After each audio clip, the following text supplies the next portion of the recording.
Hello, everyone, and welcome to Uncivil Law, where we learn through the misfortunes of others. As always, I hope you'll enjoy this live legal education content, and today will be the day I earn that subscription. For today's coverage, we are doing day 2 of the confirmation hearing for Supreme Court nominee Judge Jackson. Judge Jackson is currently a judge on the U.S. Court of Appeals for the D.C. Circuit, having served just 1 year in that position, and serving, I believe, 8 or 9 years. I'm not sure which of those two, but one of those two. 8 or 9 years as federal judge for the District of D.C. before having been elevated to the Court of Appeals for the D.C. Circuit, and now is being elevated to the U.S. Supreme Court. And yesterday we had the opening remarks from everyone. We had the Senate gives their remarks time. So everyone talked for 10 minutes and just stuff, and now we'll actually get questions to the nominee. So we might learn something, maybe, although maybe not. We'll get hopefully some intelligent questions about some court cases, both her own that she's written. She has a history of 600 cases that she's written.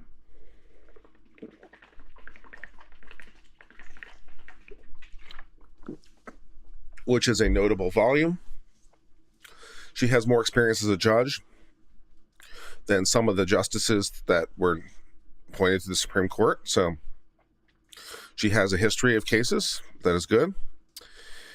And we're hopefully going to learn a little bit more about those cases and a little bit more about our judicial philosophy yesterday, because we didn't get a really good look at it yesterday, to be quite honest, in my opinion. The U.S. Senate will be starting shortly. I have them on in the background, and we're just waiting for them to start. So I hope everyone is having a really good morning. Michael said, glad you weathered that nasty storm yesterday. Yeah, the storm was a bit nasty. It was very, very windy and rainy, but thank you. I appreciate it.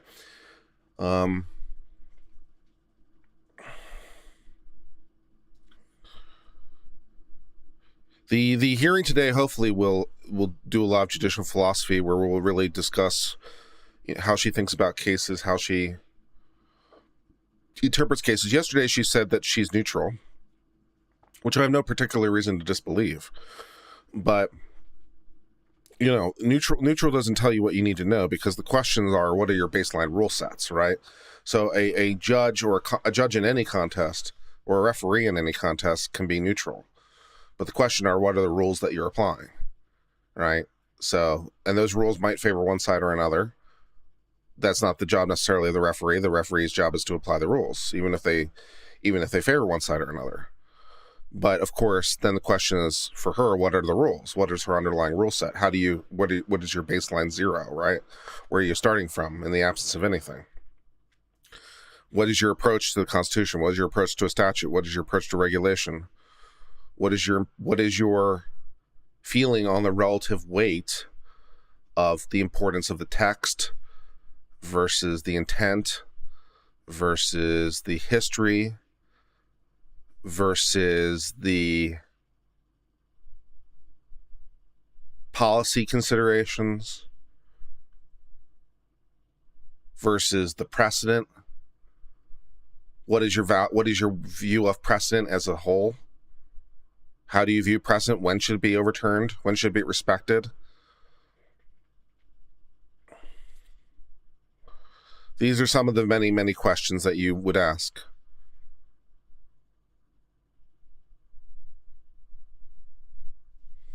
Good morning to everyone. Good morning, Michael. Good morning, Jay. Good morning, Johnny Face. Good morning, Ronnie. Good morning, Jay again. Good morning, Mr. Gixler. Another day of affirmative action. I wouldn't say that necessarily. Michael says, do you feel the Senate should or shouldn't generally confirm well-qualified nominees with whom they have judicial differences? Good question. Good question.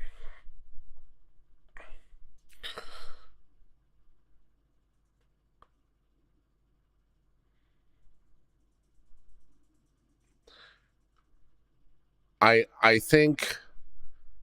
don't think the Constitution really separates in this respect between the president and the Senate, right? The president's role is to nominate.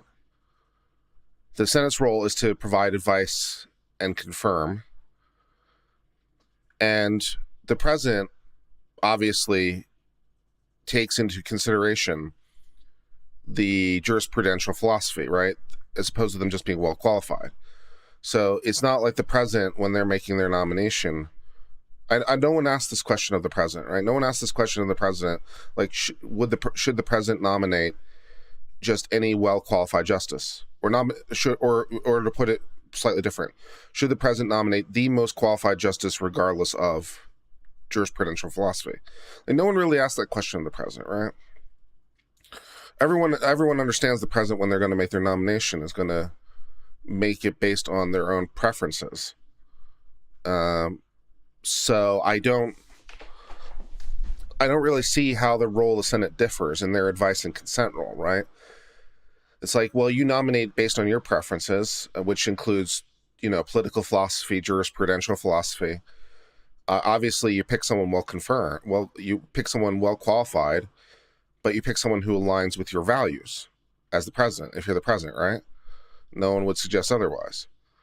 So why would the Senate, in their advice and consent role, not do the same thing, would be my question. Why would they be less bound by that? I don't know. So that's sort of my thought process on the question.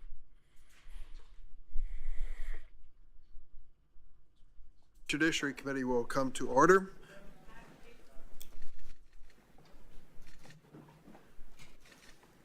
Good morning, Judge Jackson. Welcome back to you and your family. Good morning, Mr. Chairman. This second day is known affectionately by a term of medieval justice known as the trial by ordeal. This will be your opportunity to speak, but each member of the committee has 30 minutes to ask. And I know that they're going to be careful to stay within time limits of those 30 minutes.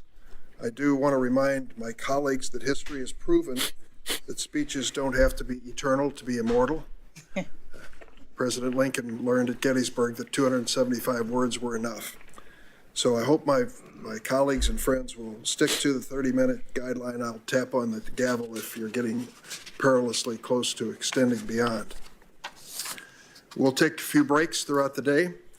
A number of them are scheduled, one for lunch, one for dinner, and several perhaps shorter ones in the meantime. If votes are called on the Senate floor, which is a possibility, we'll do our best. See if I can increase the volume a little bit on their end. Go back and forth. And as I mentioned yesterday, we welcome all of our friends in the audience and ask that they be quiet and respectful during the hearing. So let's get started with the questioning, and I'll begin at this point. Judge Jackson, there are two issues that came up repeatedly yesterday from the other side of the aisle that I want to address at the outset. One of them was a question of judicial philosophy.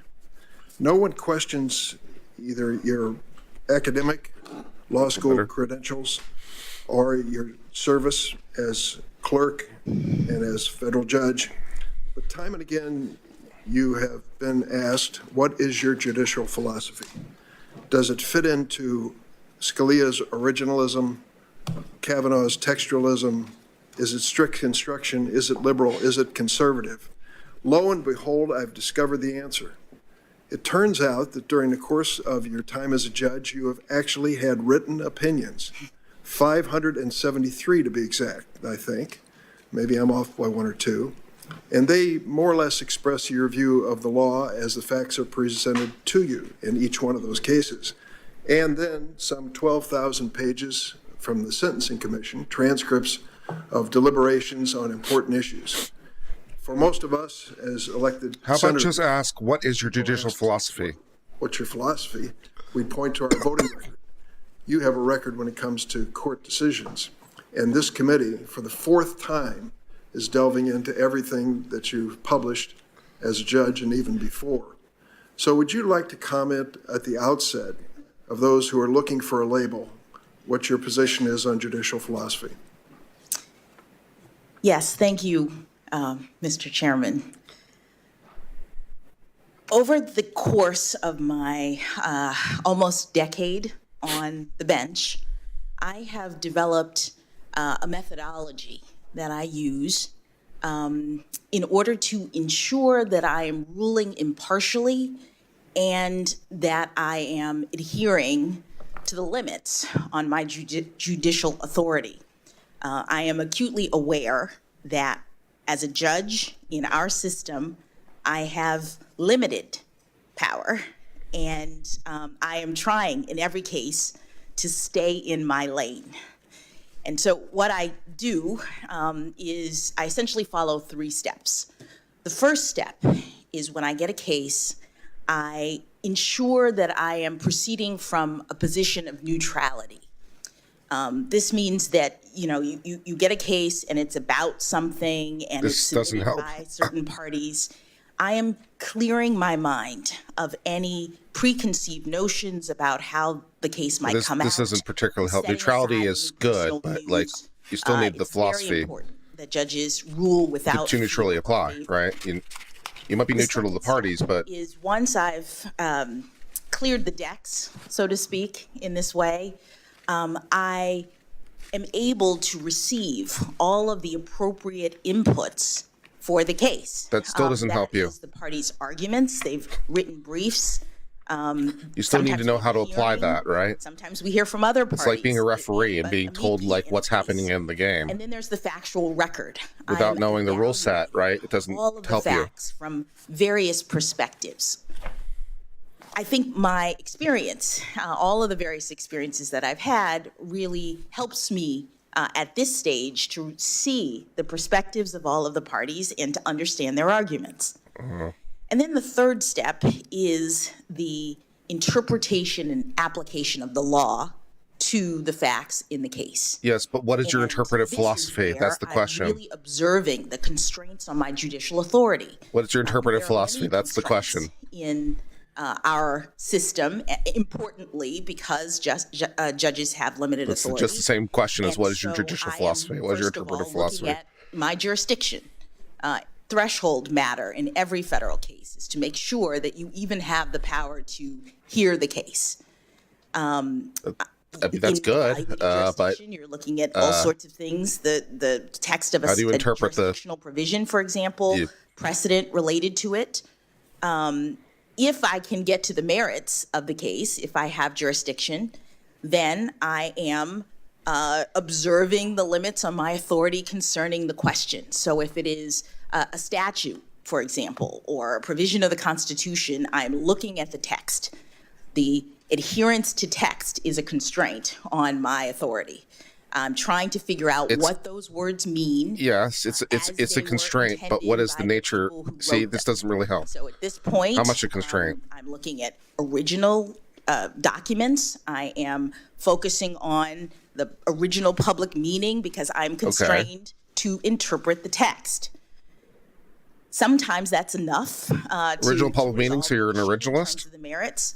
Judges also look at history and practice. Yeah, they sure do. I mentioned that.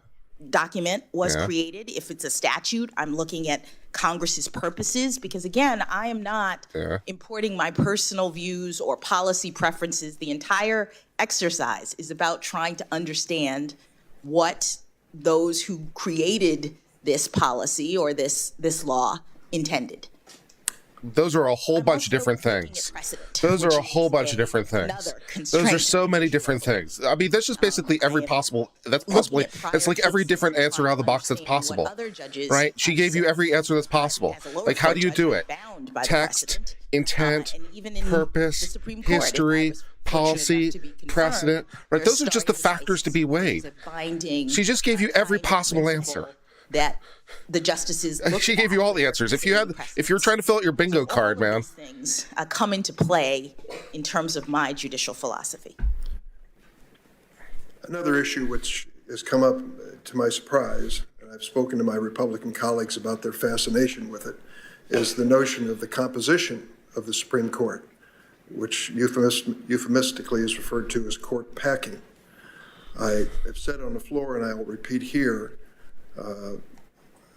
there is exactly one living senator who has effectively changed the size of the Supreme Court. That was the Republican leader, Senator McConnell, who shrank the court to 8 seats for nearly a year. In Bullshit. 2016, when he blocked President Obama's nomination of Merrick Garland. Oh, he shrank the court. Court packing was posed to Amy Coney Barrett, justice in the court, when she appeared before this committee. She was asked about it. She said, and I quote, "could not opine on it."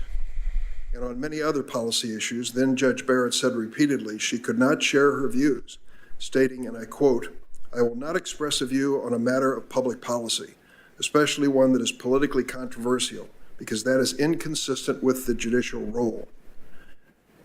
I do believe we should have rules and traditions and precedents, but we shouldn't have a separate set of rules for Republican nominees and Democratic nominees. So Judge Jackson, if a senator were to ask you today about proposals about changing the current size of the Supreme Court, what would your response be? She should say, "I have no opinion." Senator, I agree with Justice Barrett in her response to that question when she was asked before this committee. Again, my North Star is the consideration of the proper role of a judge in our constitutional state. Yeah, that's a policy question, right? In my view, that's a policy question. What should the size of the court be? Where was the Senate right? Those are policy questions. So as a judge, she should say, "I have no opinion." That's not a legal question. That's a policy question. I have no objection to that. I agree with Justice Barrett.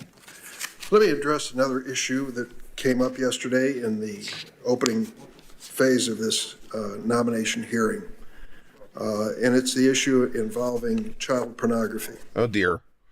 I want to turn to that issue because... All right, just want to state for the record for the YouTubes, by the way, this is a coverage of the U.S. Senate. These are their terms and terminologies, all right? I'm not approving of anything, recommending anything, encouraging anything, just covering the news, guys. They're known as non-production cases. I wanted to put some context here. The senator from Missouri has in his tweets said of your position on this issue, Judge Jackson has a pattern of letting child porn offenders off the hook for their appalling crimes, both as a judge and a policymaker. This will be interesting to see what her answer is. If I were her, my answer to this would be something along the lines of, as a judge, I have to consider all the facts before me.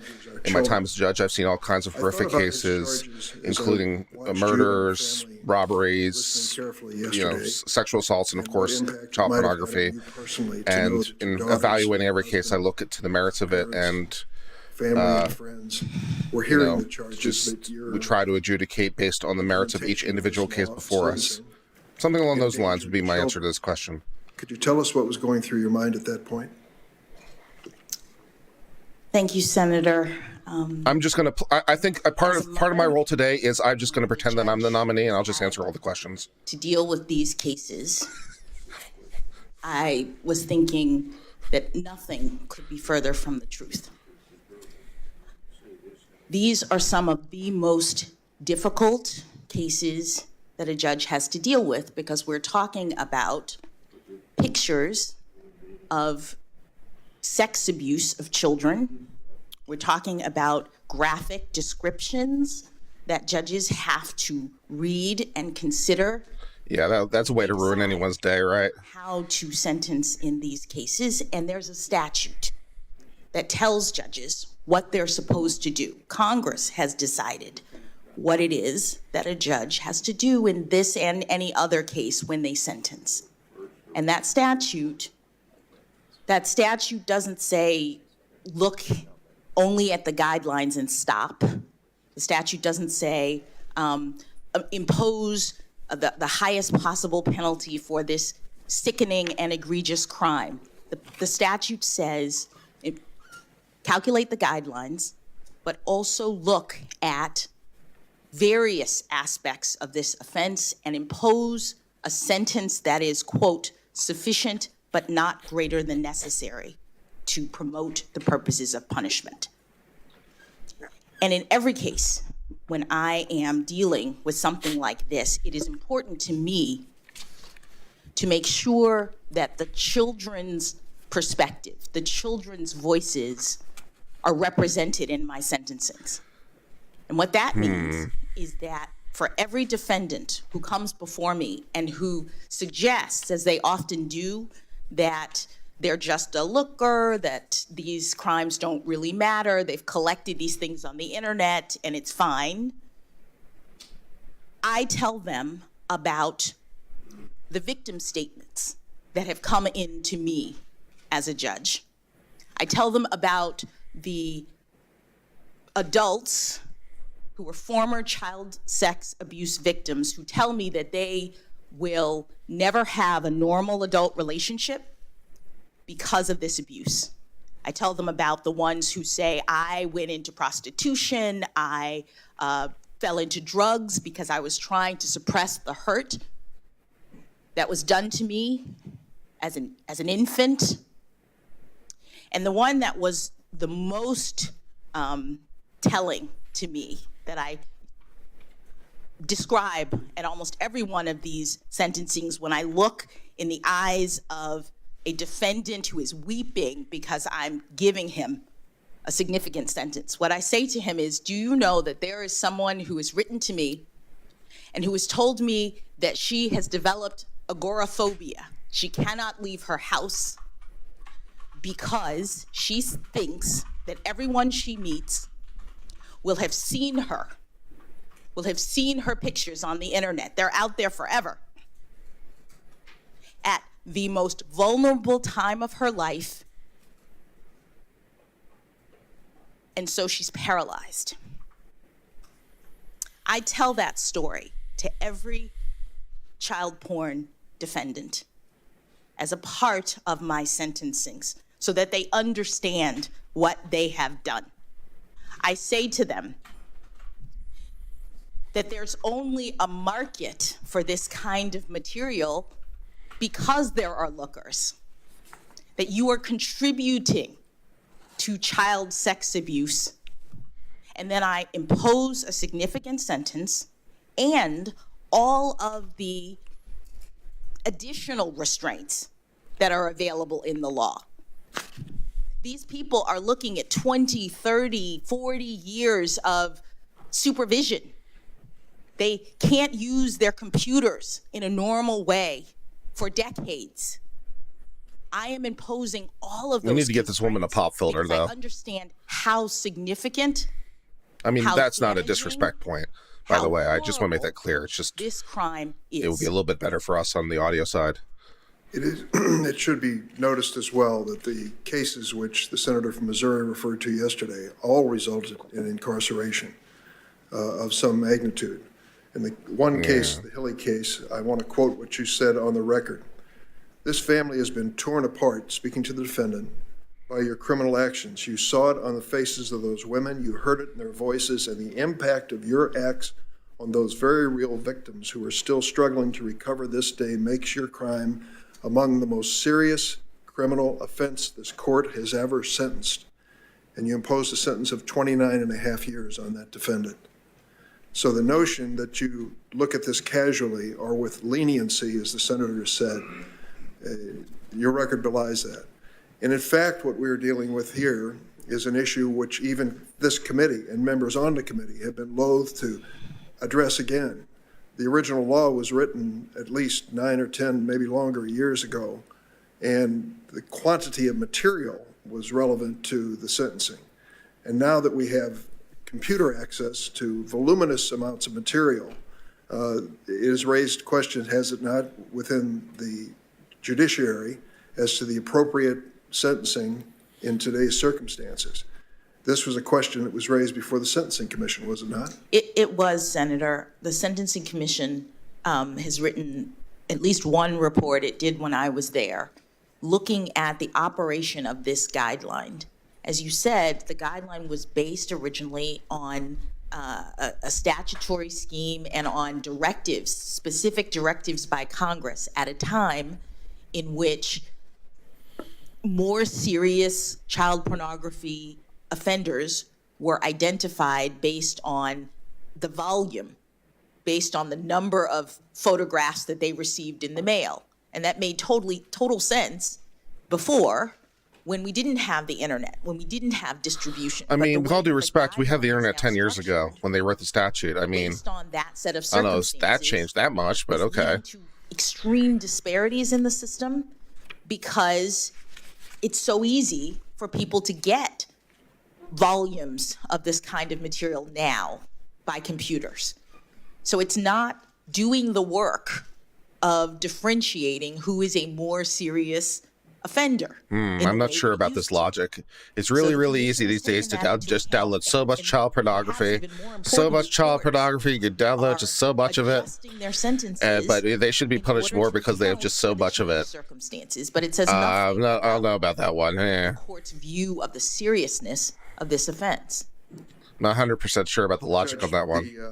There have been several news organizations that have taken a look at the senator from Missouri's charges, ABC News, CNN News, The Washington Post, and others, and have concluded that they are inaccurate and unfair to you. Well, I definitely trust what ABC, CBS, and NBC have to say about this issue. Let me tell you what. Meritless to the point of unacceptable levels.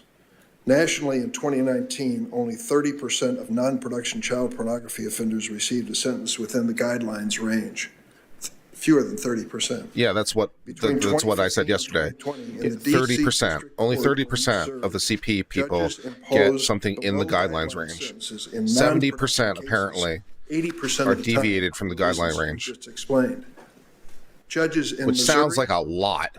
the home state of the senator who's criticized your record, did so 77% of the time.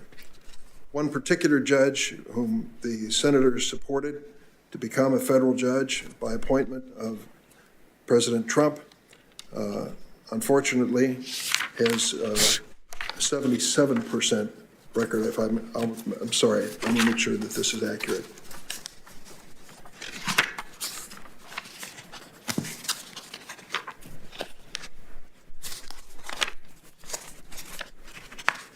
Here it is. In the United States versus Klotz, Trump appointed Judge Sarah Pitlick, the senator's choice for the Eastern District of Missouri, sentenced an individual convicted of possession of child pornography to 60 months, well below the 135 to 168-month sentence recommended by the guidelines. She appears to have run into the same issue or same challenge that you have described here. So going forward, in terms of this issue, it seems that we at least deviated up or deviated down. I don't think it differentiates between them in terms of that, but it seems like in terms of they're differentiated down. Is that the way you see it? Senator,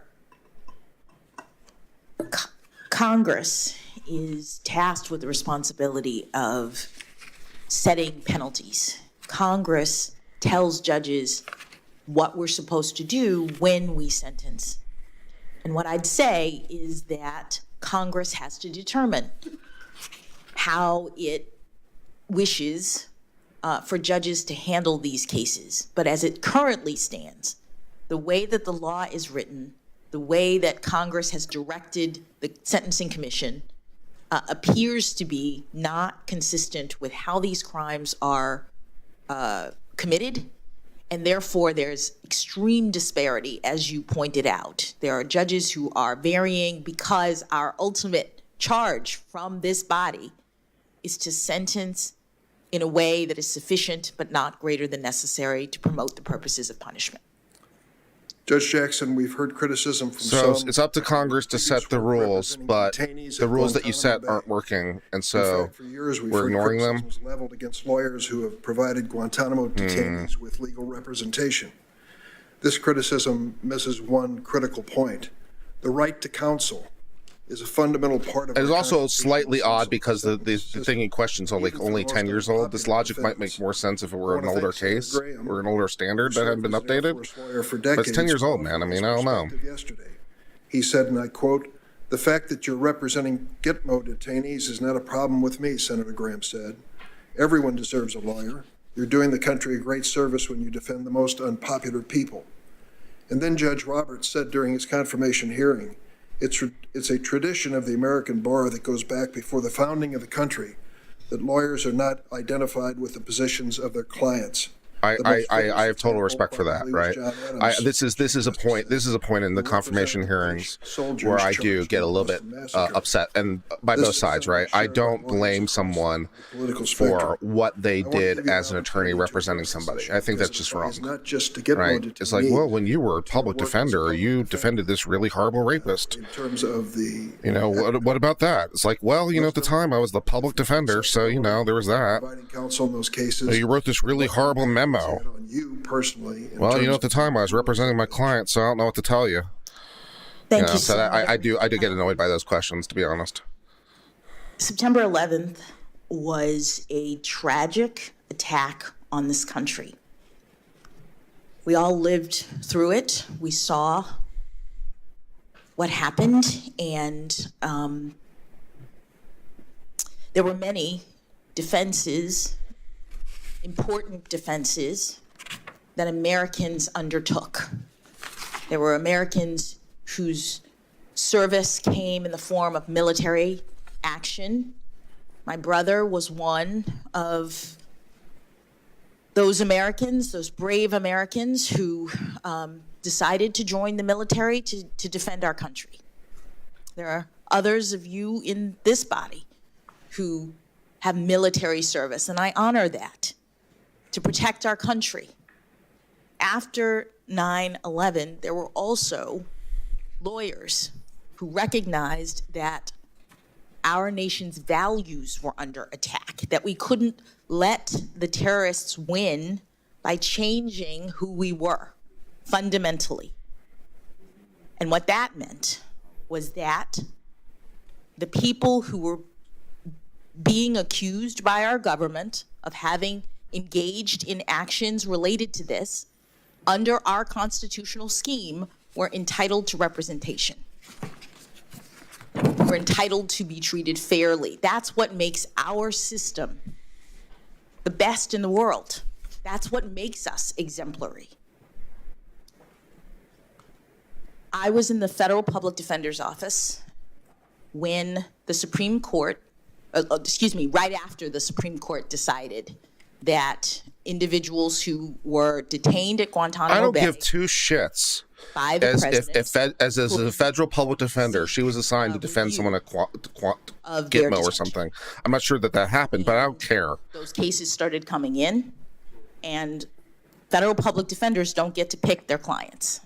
True. They have to represent whoever comes in, and it's a service.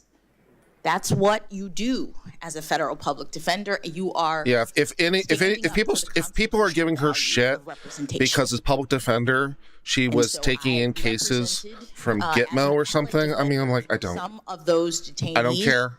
In the early days, she's doing her job. Was very uncertain. This had never happened before. Not only the attack, but also the use of executive authority to detain people in this way. And there were a lot of questions that the court was asking. The Supreme Court had taken a series of cases to try to understand what are the limits of executive authority, which is important. All of our liberty is at stake if we don't get it right in terms of what the executive can do. Yeah, I agree with that. The Supreme Court has recently reaffirmed that the Constitution does not get suspended in times of emergency. And so lawyers were trying to help the court to figure out what the executive's power was in this circumstance. And as an appellate defender, I worked on the habeas petitions of some of these detainees. My petitions were virtually identical because we had very little information. Part of the issue at the very beginning of these cases. So yeah, as an appellate, as a federal public defender in the appellate division, I was dealing with habeas petitions for people from Gitmo, and I represented them to the best of my ability. And I was making legal arguments. That's a perfectly satisfactory answer to me.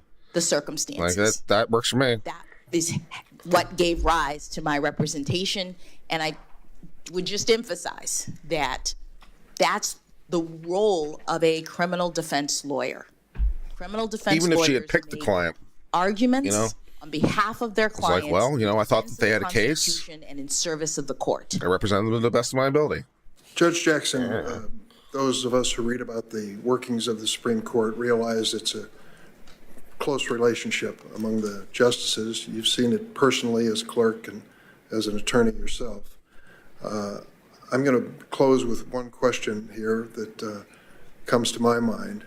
I was in the House of Representatives when the war on drug measure was passed 30 years ago or so.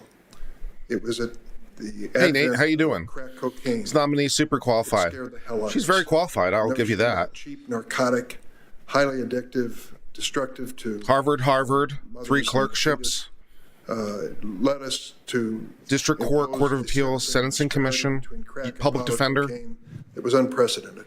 100 to 1. She's qualified. Our notion was to come down hard, make it clear that it was a federal standard, impose that standard, and stop the advance of crack cocaine. We failed from the outset.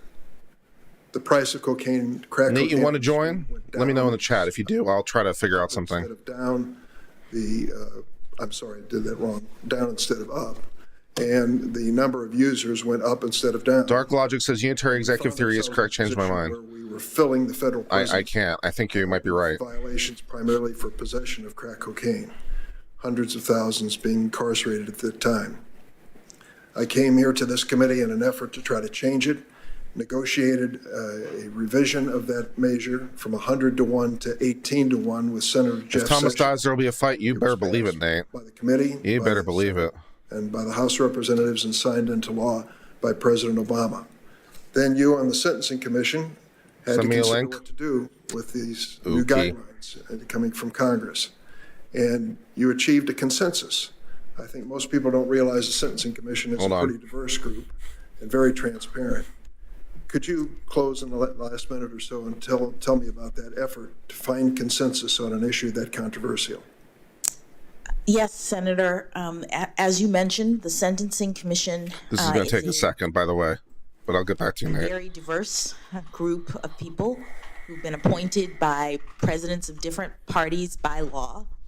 And at the time that I was on the commission, we had a range of people, judges from different backgrounds, who had different views about the criminal justice system, but we had a directive from Congress insofar as Congress had changed the penalties, as you mentioned, related to crack cocaine. And so we worked together to make a determination about whether or not the guidelines needed to change, and if so, whether or not to impose those changes retroactively in light of all of the evidence that you point out, all of the Congress's changes, and the need to avoid unwarranted sentencing disparities, which is exactly the charge that this body has given to the commission. And we worked together.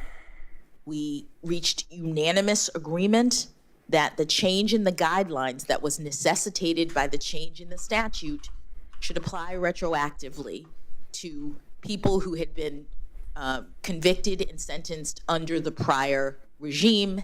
And then Congress followed shortly thereafter by making it a statutory change to apply those changes retroactively. Thank you, Judge Jackson. Senator Grassley. Thank you, Mr. Chairman. Welcome again to our committee. I got home last night about 8 o'clock. The first thing I heard was my wife's opinion that you did very good in your opening statement. Thank you. She didn't have anything to say about my statement. Also, besides the fact that we might have some votes on the United States Senate, just so you know I'm not being rude to you, I may have to go across the hall to Finance Committee on some issues with tariffs and down to the Agriculture Committee for some issues on rural health care. Do you believe, well, let me ask it this way. Do the First Amendment free speech protections apply equally to conservative and liberal protesters? Yes, Senator. Okay. Do you believe the individual right to keep and bear arms is a fundamental right? Senator, the Supreme Court has established that the individual right to keep and bear arms is a fundamental right. Could you tell me how you might go about deciding what a fundamental right is under the Constitution? Well, Senator, I don't know that I can tell you that in the abstract, in the sort of way that you may have posed the question. There is precedent in the Supreme Court related to various rights that the court has recognized as fundamental. The court has some precedents about the standards for determining whether or not something is fundamental. The court has said that the 14th Amendment substantive due process clause does support some fundamental rights, but only things that are implicit in the ordered concept of liberty or deeply rooted in the history and traditions of this country. They're the kinds of rights that relate to personal, individual autonomy. And they've recognized a few things in that category. And that's the tradition of the court for determining whether something is fundamental in that way. Okay. Interesting as hell. On another subject, kind of personal to me over a long period of time and about half of this committee, but it's a controversial issue even within this committee. I favor allowing Supreme Court hearings to be televised. What's your view on this? How would you feel about cameras? I'm not so sure about that. Yeah, I'm not so sure about that myself, to be honest. About 40, 50 or 40 or 45 of our states allow. Well, Senator, I would want to discuss with the other justices their views and understand all of the various potential issues related to cameras in the courtroom before I took a position on it. I think that's a fair answer at this point. I think it's a fair answer, to be honest, too. A bill that I got passed a long, long time ago. And it's something that at some level of courts, sometime the district court, sometime at the circuit court, and even once or twice at the Supreme Court, these courts tend to do damage to a bill called the False Claims Act. This bill has brought $70 billion of fraudulently taken money back into the federal treasury since it's been passed. And courts have weakened it, and then Senator Leahy and I usually find ourselves having to pass legislation to say to the courts, you got it wrong.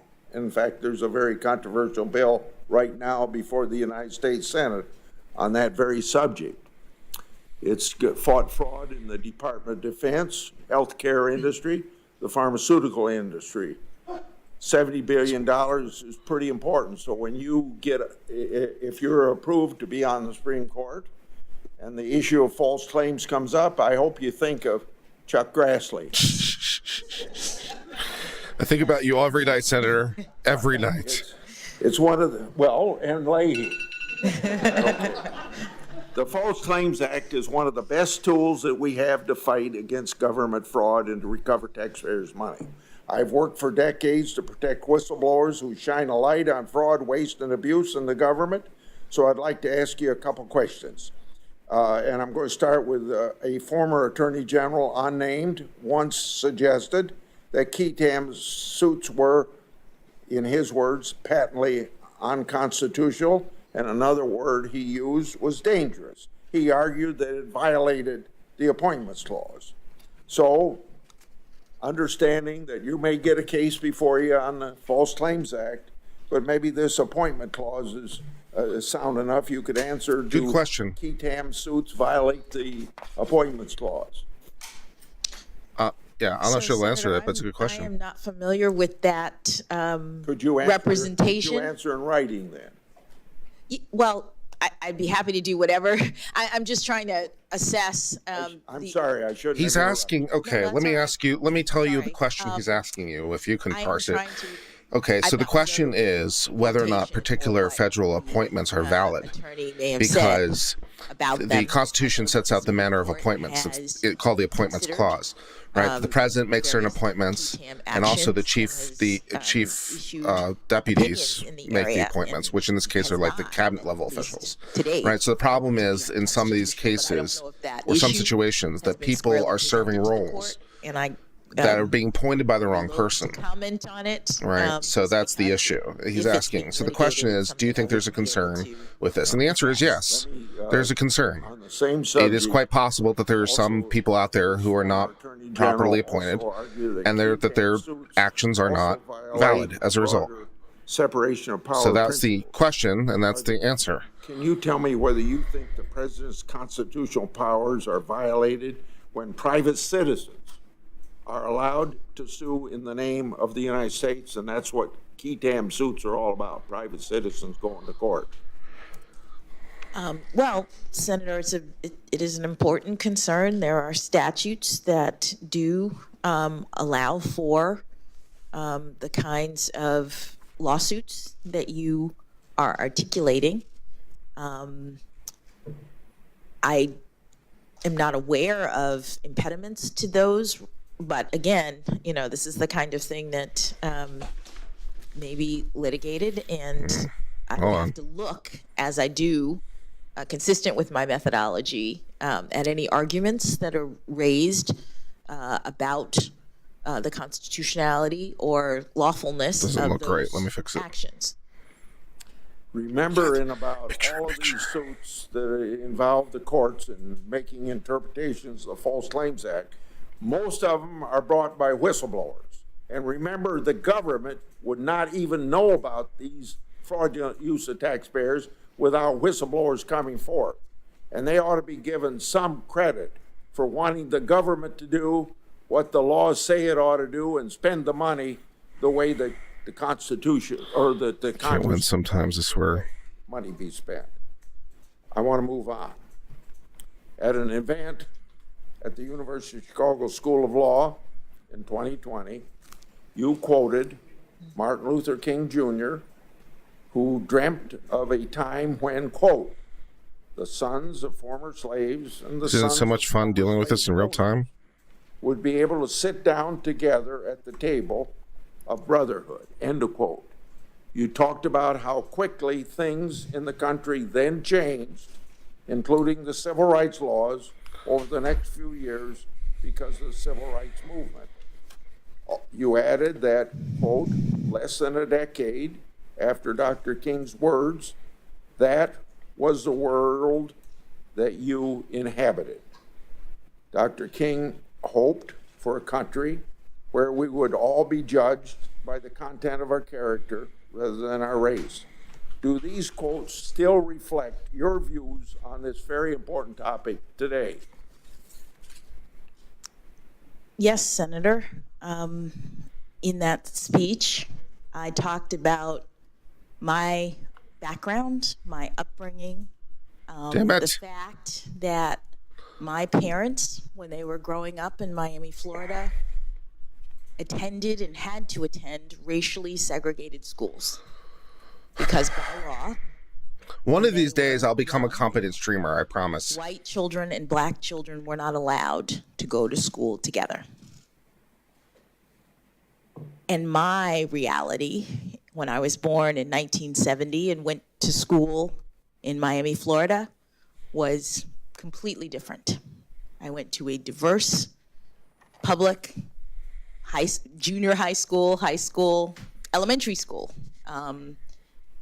And the fact that we had come that far was, to me, a testament to the hope and the promise of this country, the greatness of America, that in one generation,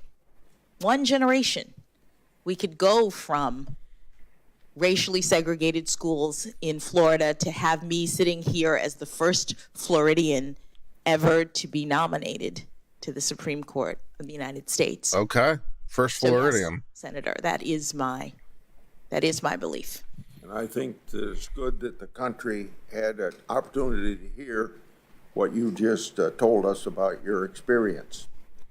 I'm going to go to something that the chairman brought up, and I've written down the 3 steps you go through.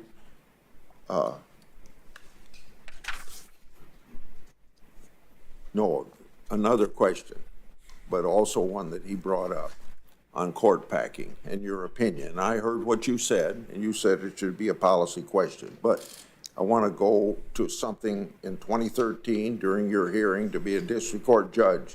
Senator Coburn asked you whether you believed in the theory that the Constitution is a living document whose meaning evolves over time.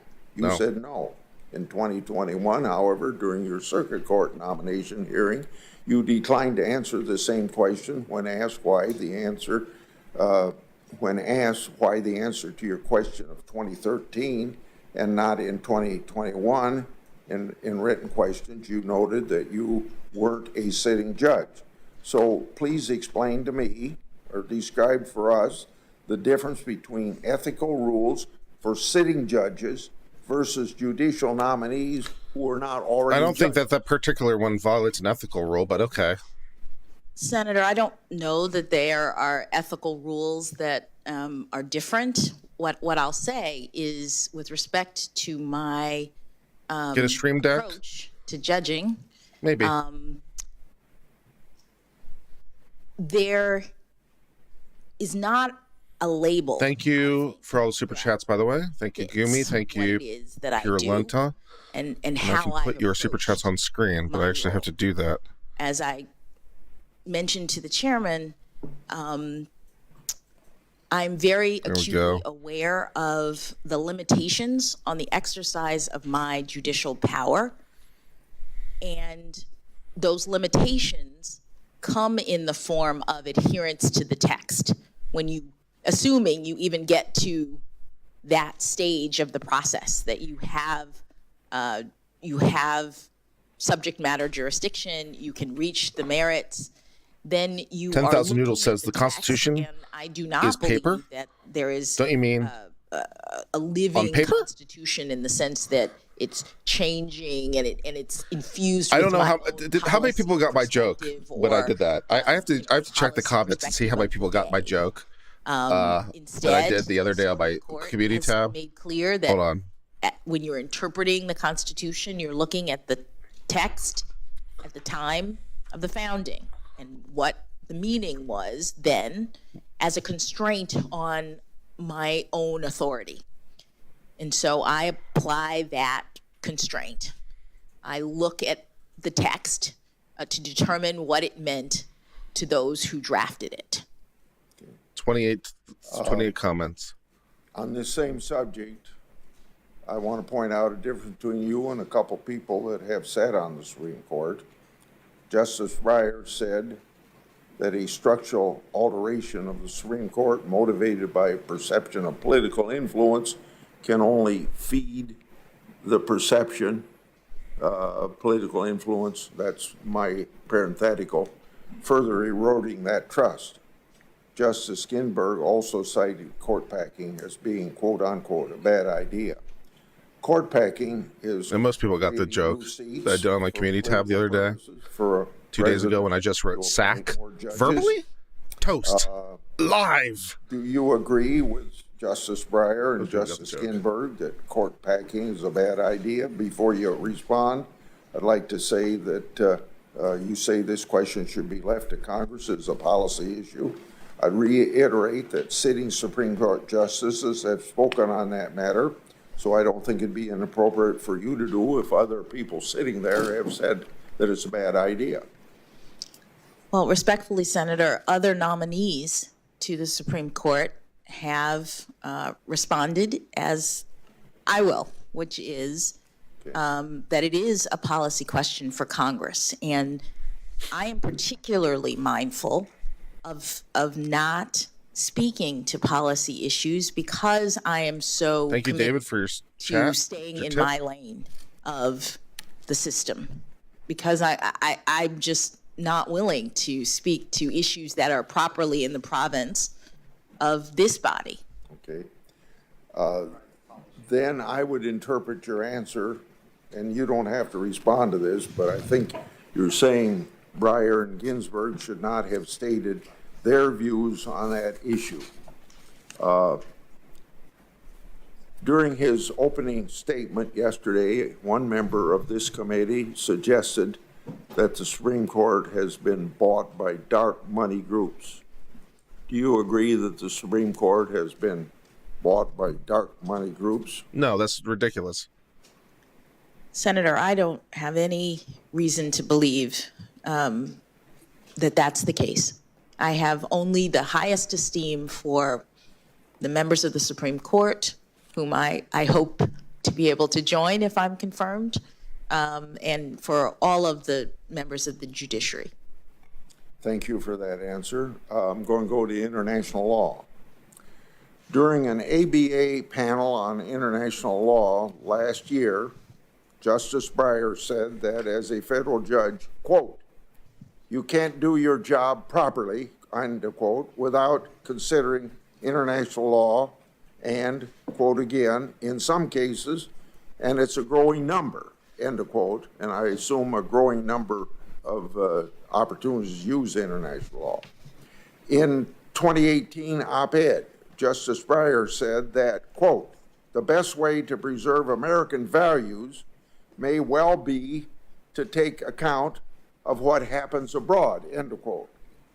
Under what circumstances is it appropriate to consider international law when interpreting our Constitution? Treaties and common law from England is the answer. Thank you, Senator. I have nothing but the highest esteem and respect for my former boss, who I've spent the better part of the past couple decades calling my justice, having clerked for him.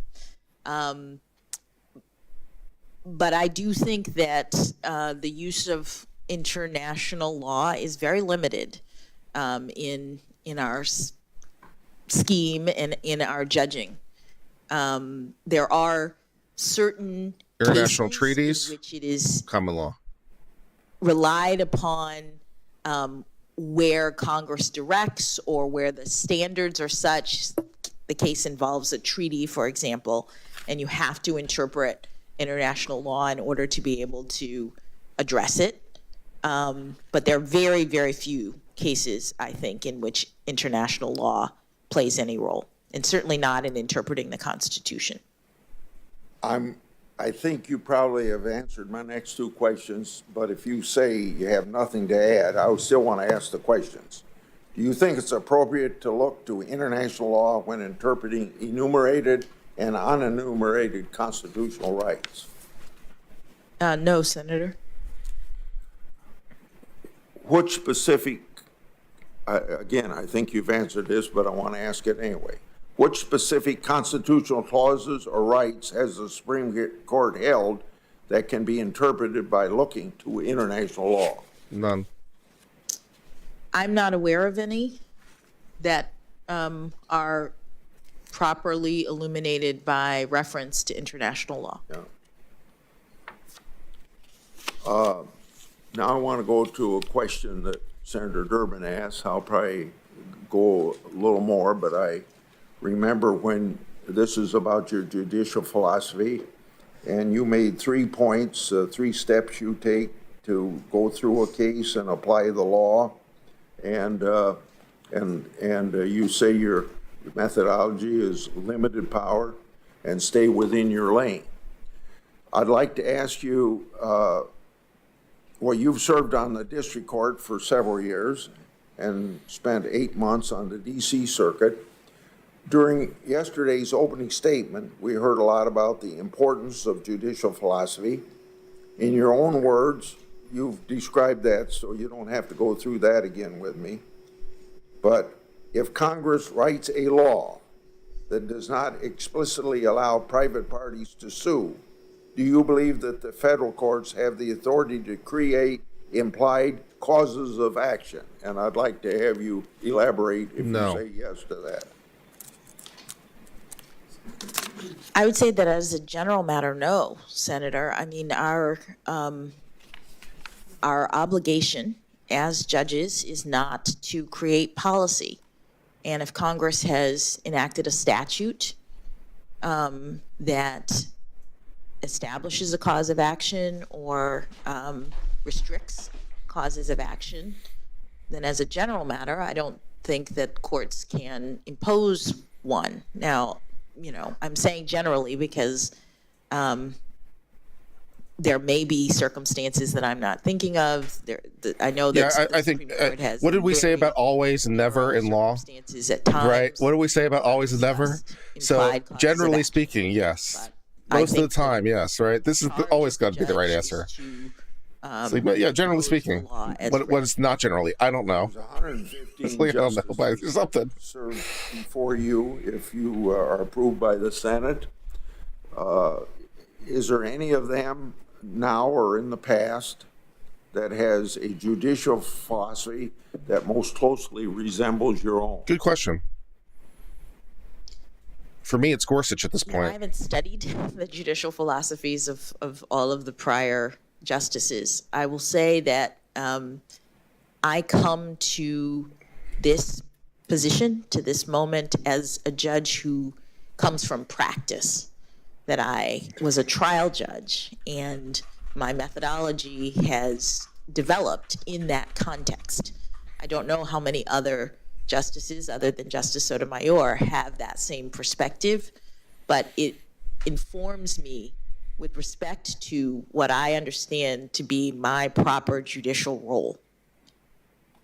Well, that doesn't really answer the question that what well. I mean, aspect of the your way that record you as got a to your judge philosophy you believe is helpful, have been but the most important it doesn't really for the speak good to of the whether or not country? you agree with anyone else in terms of their philosophy, Well, right? Like Gorsuch's background and mine are very different, I but think that you know, all of my record is important to some degree because I think it clearly demonstrates that I'm an independent jurist, that I am ruling in every case consistent with the methodology that I've described, that I'm impartial.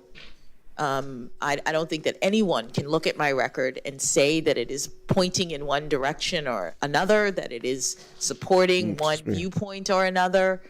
I am doing the work and have done the work for the past 10 years that judges do to rule impartially and to stay within the boundaries of our proper judicial role. Let's go to immigration. Congress gave the Attorney General, quote, unquote, sole and unreviewable discretion to decide whether expedited removal would apply to, quote, an alien who has not been paroled or admitted to the United States. You decided a case called Make the Road, New York, where you seem to agree that Congress gave the Department of Homeland Security sole and unreviewable discretion to decide which illegal immigrants would be subject to expedited removal. But you still went on to review the department's decision. In fact, you issued a nationwide injunction blocking Department of Homeland Security from removing illegal immigrants who had been in the country for less than 2 years.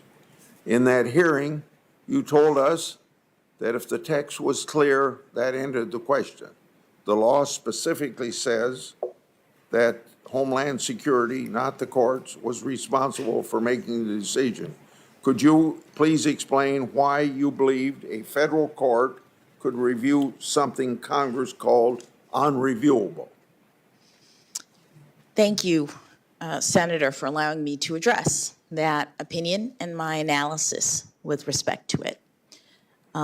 As you said, Make the Road was a case involving a challenge to expedited removal, which was a way in which Congress had given the authority to to the Department of Homeland Security to make a decision about how to deport people who are non-citizens.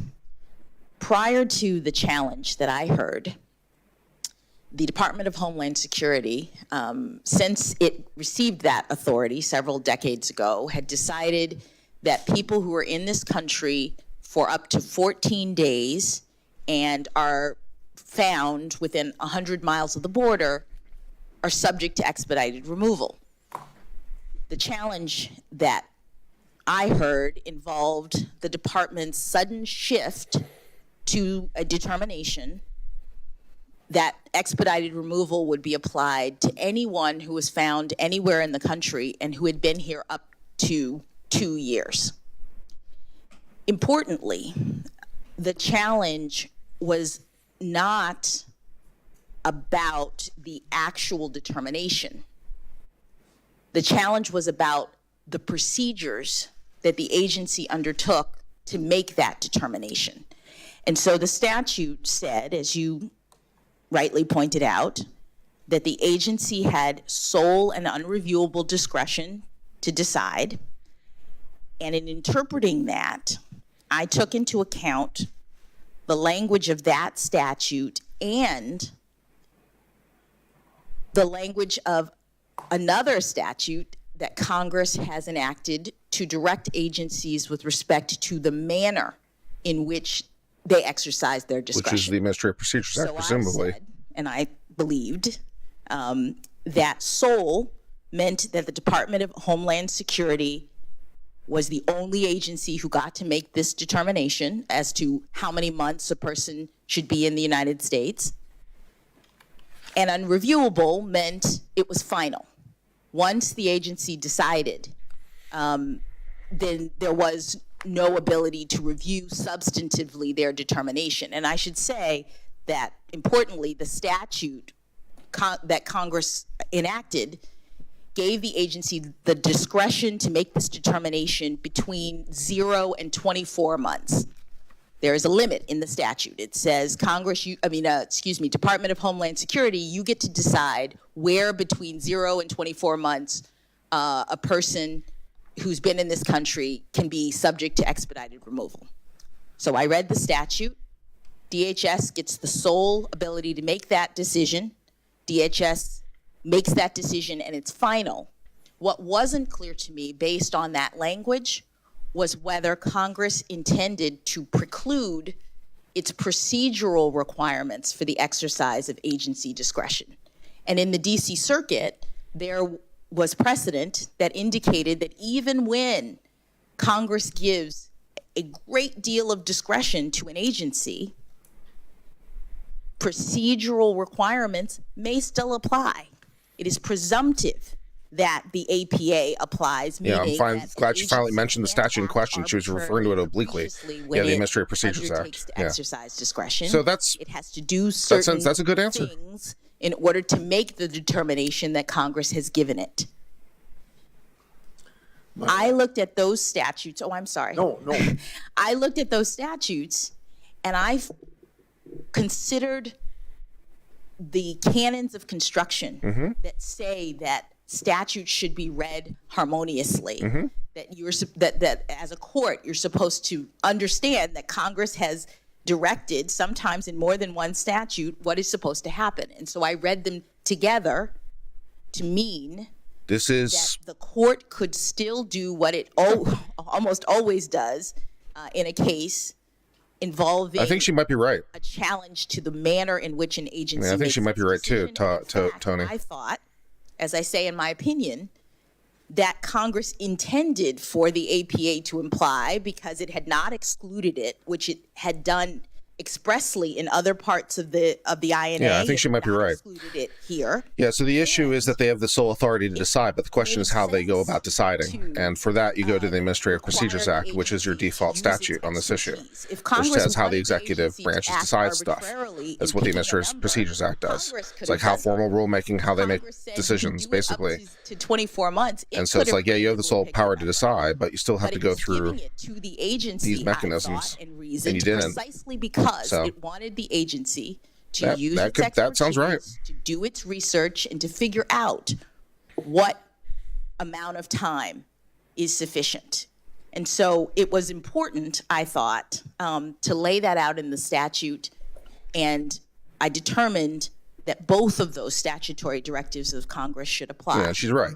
She's absolutely right. Right. You try to avoid reading statutes in conflict with each other. You try to read everything harmoniously where you can. Again, on your nomination to our nation's highest That's a perfectly lucid and probably correct answer.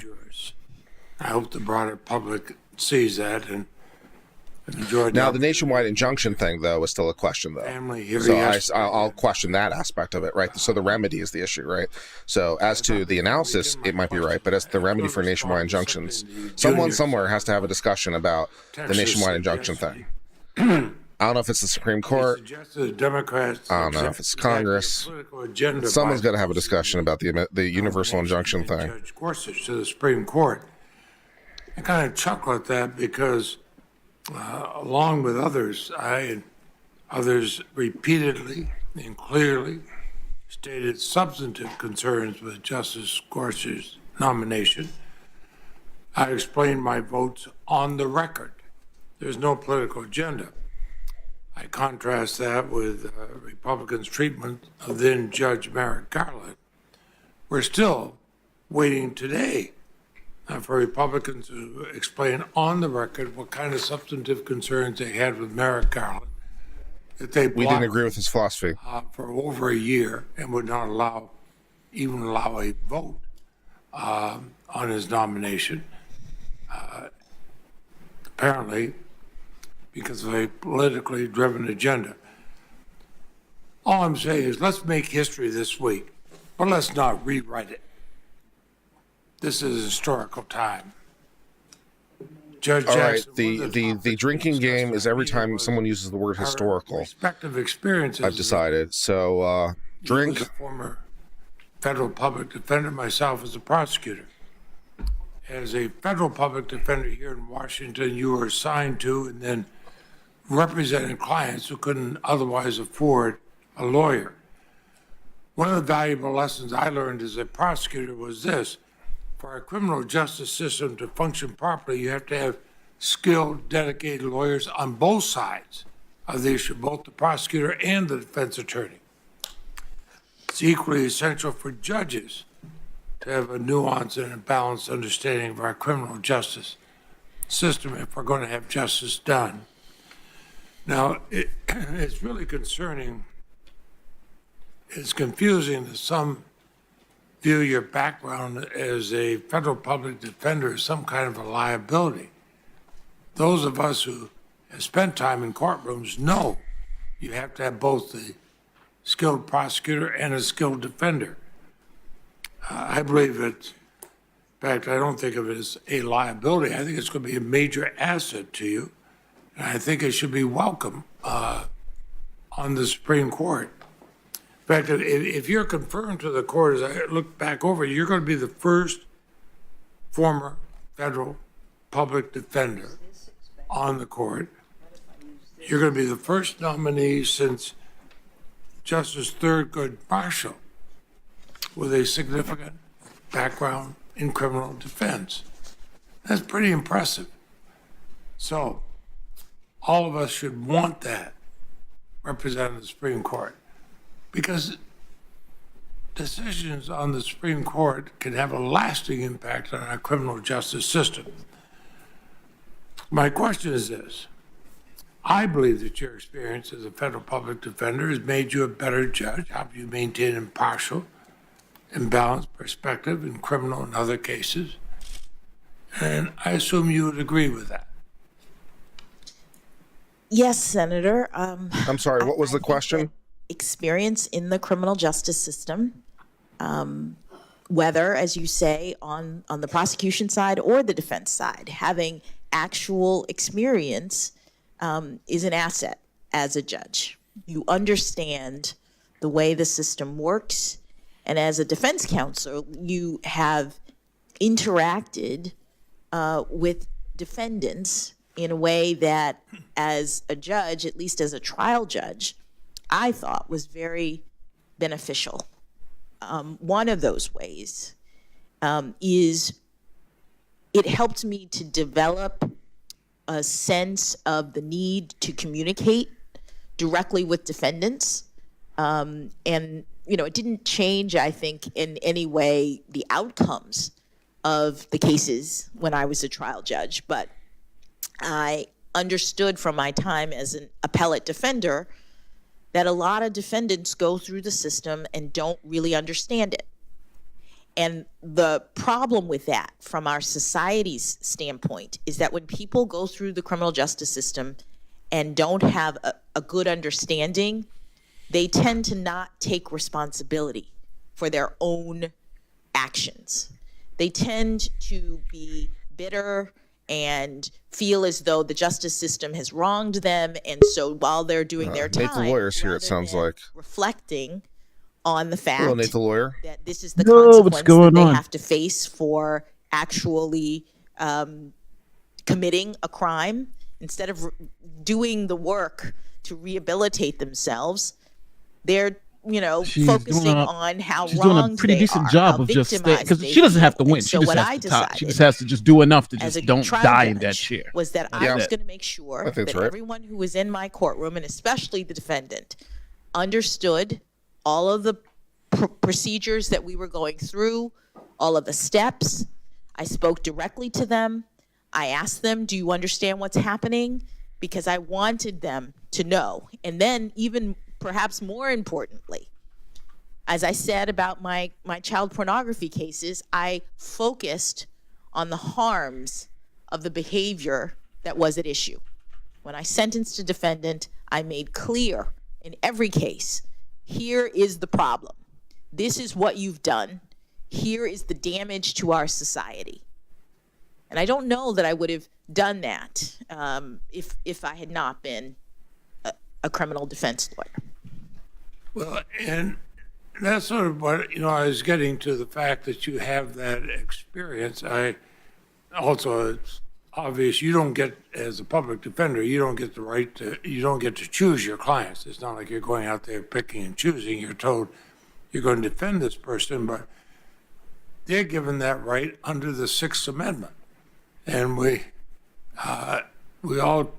you're a member of the bar or judge or public defender, you take an oath to uphold the Constitution.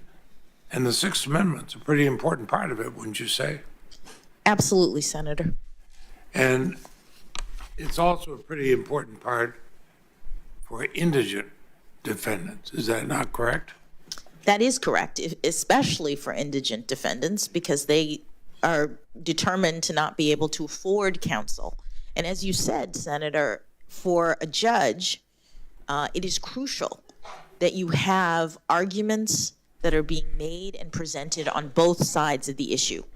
That is what allows for judges to reach just results in cases, and it's what makes our system so exemplary. It also guarantees that our Constitution is going to be followed.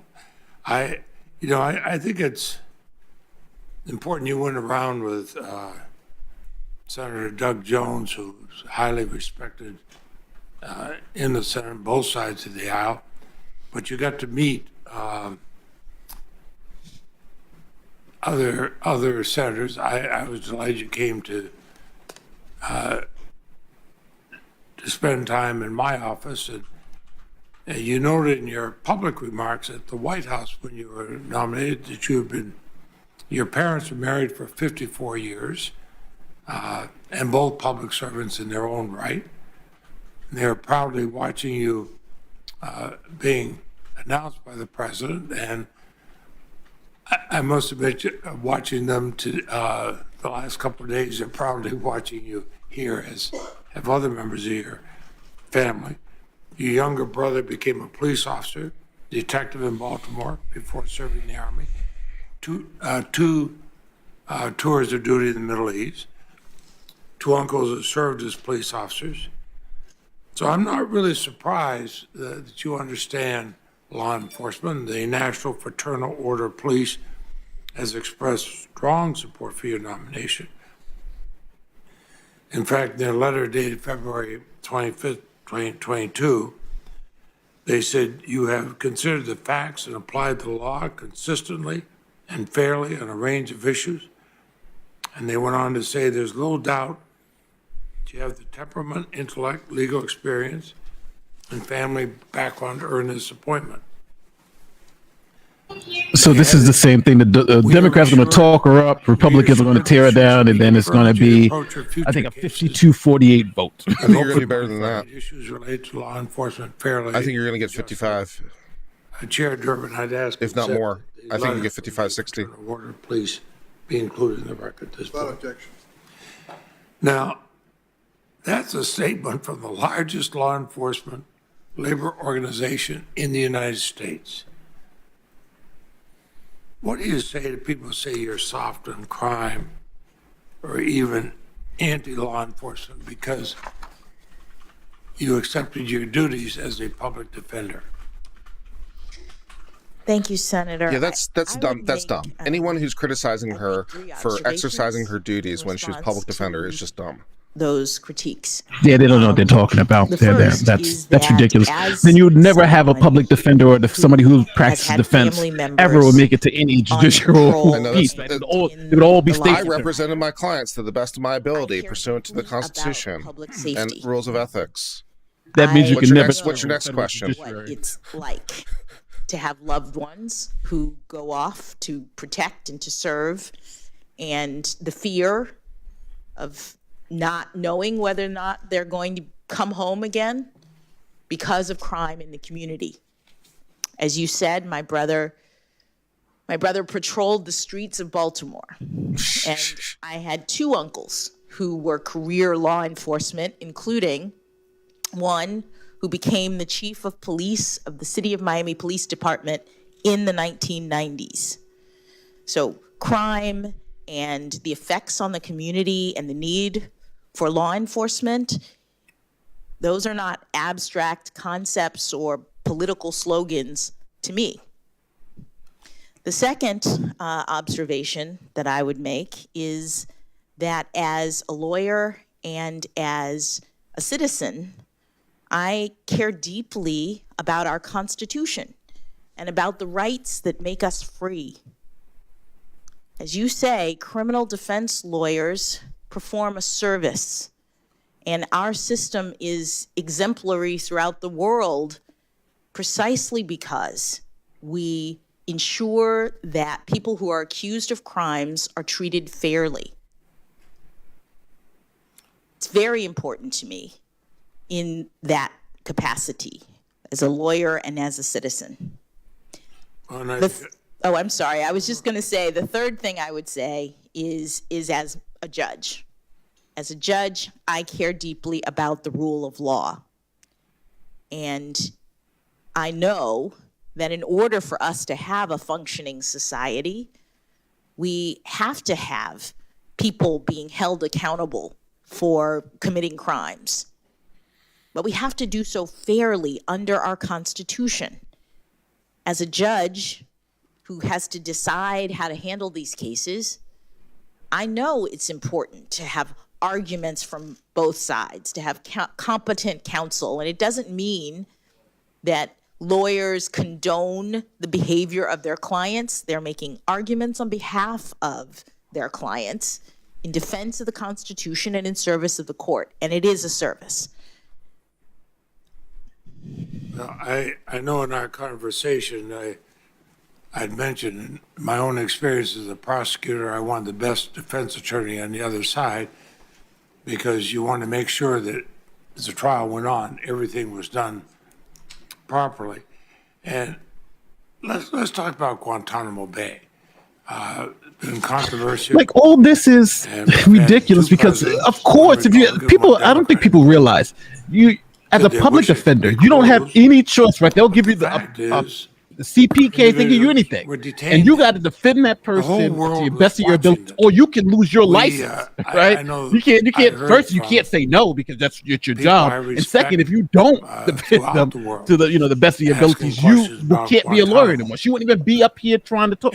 So it's like I don't understand why people don't understand that piece of it, Even though these people are in retirement, even though these people did horrible things, they have a right under the Constitution. Step into the fray, ever Two, politically controversial, have we a, have to have a competent lawyer make defender. sure that And we that do should, not and, you know, become, that, and as a defense attorney unmoored myself, from our core that shouldn't commitments in disqualify the me rule from of federal law, service if I to did a good also, job, both right? in our own I don't country and understand it. outside our country. Yeah, I would People can have to see agree that we're completely. That's following why I've been saying it's kind of a bullshit that. So question. you, If your question is, you know, when you were a public defender private working in the practice, appellate division, you took on you were these dealing with some cases, habeas issues coming out of Guantanamo uncharted legal because the waters, Supreme Court said that they might have or, legal rights, and you were trying to, what like, principles then based on drove that, you to get involved take their with case cases in and such trying to a fight for them. difficult time It's like, in Guantanamo Bay. you know, tell me another story, right? It just doesn't matter. Thank you, Senator. And I do want to clarify, when I first started working on these cases, I was an assistant federal public defender. The Supreme Court in 2004 issued two I find it shocking that opinions she's going to be one of the that first began actual this criminal defense group attorneys of to ever serve on the cases and Supreme these Court. I'm like, issues, how could and this? But this this shows was you in that the wake mentality because of they couldn't probably get the over that threshold of tragic and look at these terrible bad people. attack on this country Who's representative? in 9/11, and the executive's use of authority to detain enemy combatants at Guantanamo Bay. In 2004, the Supreme Court ruled that the executive did have the authority to make those detentions in one case, and then in another case, the Supreme Court ruled that anyone so detained could file a legal challenge. They had habeas rights, and as you know, habeas is in the Constitution. It sure is. In 2005, I joined the Federal Public Defender's Office, and those cases started coming in. The requests from Maybe I should join the Federal Public Defender's asking for Office. legal That'd be an interesting way to representation change my career. with our constitutional scheme to They pay have help extremely to well. file They do their pay habeas well. petitions. I wonder if they'd hire me. Very early in the days of They these would, but kinds you got to of start with legal like actions, misdemeanors there and was a stuff like lot that. Oh, I have no They- problem with that. But first you have to about go through the these interview process petitions and all that stuff. could look And like, it's gotta be- what the arguments could be made. That's Maybe it. I'll But switch. that's Yeah, already- maybe I'll become a federal public defender. That'd be good. Facts were related to any of these. Work out of want- Austin here. So you're taking the bar in Almost Texas now, everything right? was classified. Well, it shouldn't matter, right? If I'm a federal public defender, I'm licensed everywhere, right? These people in with no. I don't have to be. I don't necessarily have to be licensed in that state, I know right? you're doing the- appellate division. Yeah, I'm doing the of Texas my bar. office. No. And Yeah, as an as long appellate as you're, defender, as long as I you're. worked But I'm on asking you. But I know legal you are issues. doing the Texas I was bar now. paired with yeah. I was assigned by the federal public defender. I was an assistant federal public defender. I wasn't sure. And I was I remember I paired saw with you a when, trial defender. Yeah, I got my paperwork. I did my Attempted paperwork yesterday, which I swear is the worst part of the entire bar exam. It's just doing the traveled paperwork to for the bar exam. Guantanamo Bay. I never traveled there or anything. But I got like done. that. I worked on the law. Well, I can't use the And as you reciprocity noted, thing. The law was very I can't use it. uncertain. I'm not eligible, so I have to sit for the bar, which is And fine people were because they trying didn't have the UBE when I sat for the bar. So now I have to decide which of 35 states I want to get sworn into, This context, we knew or whatever it is now these the days. Constitution was not suspended, even though Because- we had this emergency. So If what you did were in that practice mean for 5 years, with you can, respect you to know, these you can- individuals? you I can be filed responsible. as a federal public Yeah. defender. I was assigned to work on 4 cases, and I filed Federal almost public defender on identical appellate, that'd be petitions, good. Because what you're doing, especially fun. when you have Get no my ass facts, kicked in is court all the just time. Preserving legal arguments for My your ass kicked all the clients. time. That is consistent with what lawyers do. It's rough. And then you mentioned private practice. So I went into private practice in, I believe it was 2007. And by that time, lots of private practices around the country had started taking on these cases because there were lots of people who needed representation. And so pro bono practices were receiving requests, usually through nonprofits. And one of the individuals that I had represented as a defender ended up being assigned to my firm, unbeknownst to me. So I arrive at my firm, and the partners realize that this same person A new friend is joining us. It's was Legal someone Bites. that, according to the docket, I had previously represented. Legal Bites. and I think they your mic asked might if be I off or would review misset some of or the something. materials and continue the Is it off? representation. Oh, now it sounds great. That was the only person that I represented. first in joined, the it sounded context of my private firm, who was a detainee. Okay. I worked on a Glad I couple got of that fixed. habeas briefs for judges and Have I missed for, anything? a variety Not in of particular. Grassley is asking questions right now. Rutherford Institute, the Cato They Institute, asked the Constitution Project. the first question really out of the gate for Dadler though was frustrating. It was like, "What is your judicial philosophy?" was the question, and she gave every possible answer. These very So I was very frustrated. She's like, "Well, no, look at the text and the original intent and the history and how people behaved at the time, and you also look at the precedent and." You look at what the purpose of the statute was and policy considerations. This just how I look at the things. I'm like, that's every possible answer. That's just great. Thanks. Think of the remarkable praise you got from That sounds like she's former just not an Republican House originalist Speaker then, Paul Ryan. basically. Most of us Yeah, I'm not feeling some originalist vibes over here. I don't think so. I wouldn't expect that. And she wasn't able to answer which Supreme Court justice integrity. do you see yourself like closest to. She gave an answer which was weird to my mind a little bit. She said basically like Goes to how real her process of getting to her position was, in terms of her philosophy, it was more practical in its origins. Started as a public defender, and as a judicial she nominee to so her recognize- philosophy came as a process of practical application. When I voted I'm for like, that's great, but my question is, what is your philosophy, not how did you create it, right? So it's like, cast that vote, and I don't know those justices well enough to know which ones I align with. I would Okay. disagree on many policy political issues. Or But maybe she I voted doesn't yes want to because I be believed they had what it takes to placed serve into a particular as model an impartial, that she's going to be just like fair Chief just like Justice some other would justice, you know. uphold I'm on Team Gorsuch. And I want to take I'm a it out Gorsuch ride or die. now. Not quite. I disagreed with Gorsuch too. People whose politics may be different than yours, like Speaker Ryan, who has endorsed you, what would you say to those people about your readiness to serve Has she given as any kind of an answer even-handed, to unbiased any Supreme questions Court regarding her justice? sentencing history for Thank you, CP? Senator.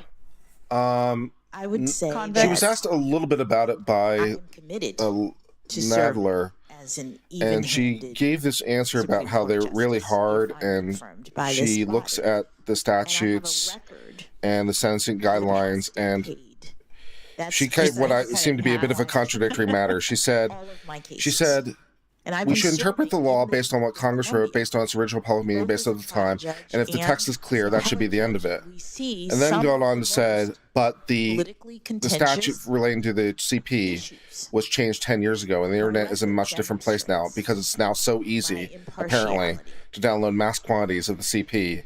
So that's a lot different than 10 years ago. I'm like, well, first of all, the internet existed 10 years ago. Second of all, that kind of belies your answer of what matters is if the text is clear, Go there you as a should young stop. law student, sit in the back and just So, watch it. I continue to watch it. So that was the answer she gave, which was not particularly satisfactory. I did enjoy her answer, however, to the question of I was privileged to have her ruling on the issue of counsel expedited on this committee. expedited and deportations I learned from her from now. Homeland Security. But And her answer basically boiled down to, while the statute says that they have the sole authority and it's unreviewable, the way that they come about that decision still has to conform to the Administrative Procedures Act, no judge because has- that act is also operative. And the reason I ruled against is because they didn't go through the right process. I found that answer very satisfactory. cases. Okay, yeah, no, But that your sounds time in the pretty district- reasonable. DC District Court, less than 2% of your more than 550 cases were reversed. Considering the fact that the DC Circuit reverses an average of 13% of the cases, it Really, they're that high. adheres. You got a pretty good record, and but what does a judge who's been reversed? What do they take from that reversal? What do they? What do they or what should they think about it? Well, you obviously look at it very carefully. What it means is that a panel of judges who've reviewed what you determined for some reason has decided differently. And there are times when panels of judges decide differently because they are making a new statement about the law, or they're establishing a standard that had not previously been the case in the area. And so you learn, oh, this is a new standard now that I need to apply. There are times when you disagree, that people can disagree about the way in which the law works. And that's why we have panels, because people have different, judges can have different perspectives and in good faith reach different results. And so obviously when you're on the trial court, the Court of Appeals is binding, and they tell you, in this case, no, we're going to, the result is something different. And so you learn. But, anytime I had an opportunity to argue a case at an appellate level, I don't think I ever thought about who nominated or appointed the judges I Really? speak for. I just want to know what I would think about their experience. And I would think about that when I made the argument. Now, I don't think I've ever had the opportunity to argue before anybody had your breadth of legal experience here. You served as a federal trial court, a federal appellate court judge for almost 10 years. You clerked at all 3 levels of the federal judiciary. You practiced law as a federal public defender in private practice, and I know we confirmed you as a member of the U.S. Sentencing Commission. This may seem like an easy question, but I just ask you that you've had such broad experience, but they're all different in a way. How does that shape your approach when deciding a case? Thank you, Senator. As I mentioned at the beginning, I have a methodology that I apply when I'm deciding cases, and maybe my various experiences helped me to get to the point of understanding the importance of impartiality, staying in my lane as a judge, because the prior experiences were different roles in the system. Because I saw the different roles, I think I have a good appreciation of what it means to be a judge and the limitations on my own authority. The Sentencing Commission was a policymaking branch of the judicial branch that the commission and the commissioners developed sentencing policy. Congress delegated that authority to create the commission, and so they're doing the policy work, gathering data, making recommendations. That is totally different than the work that I do as a judge. Advocacy, on behalf of your clients, making critical arguments, the best arguments you can come up with, is a service to the court, but it's a totally different thing than operating as a judge. And so I think that having had those various experiences, I'm now really mindful of my role and limitations in the judicial branch. Well, and the president referred to you as a proven consensus builder, and I think he was also thinking of your predecessor, Justice Breyer, in that regard. And I think over the years how important that is, even in a body like the U.S. Senate. I see Senator Tillis here. He and I have worked together on IP issues. Senator Cornyn and I on freedom of information issues. Senator Grassley and I on other issues. Senator Graham and I on various issues.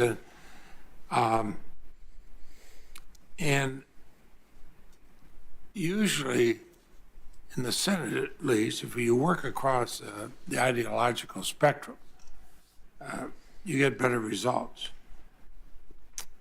So let me ask you, how would you describe your approach to building consensus on cases related to issues like intellectual property that are less likely to break along traditional ideological lines. Thank you. Thank you, Senator. What do you think about One of the IP? things that I was able to do. I think none of my experience relates to IP, is what I think is. Was As a former public defender. As a former public defender, and than I did about the criminal justice what's system. an and IP? Come to consensus. It's very important, as you said, to try to I mean, she seems find intelligent. common I'm sure she ground. knows. Yeah. It was But- such a wonderful But his model, questions are a so role model stupid. for I'm that sorry. So kind far, I of, just maybe I'm just ability getting lost in his as a slow Supreme Court pace. justice. It's something I manner of learned from speaking. him, and But something I Oh, tried to God. model in my work on the commission, that I try to model in my work as an appellate judge, and that I would model or do if I were confirmed to the Supreme Court.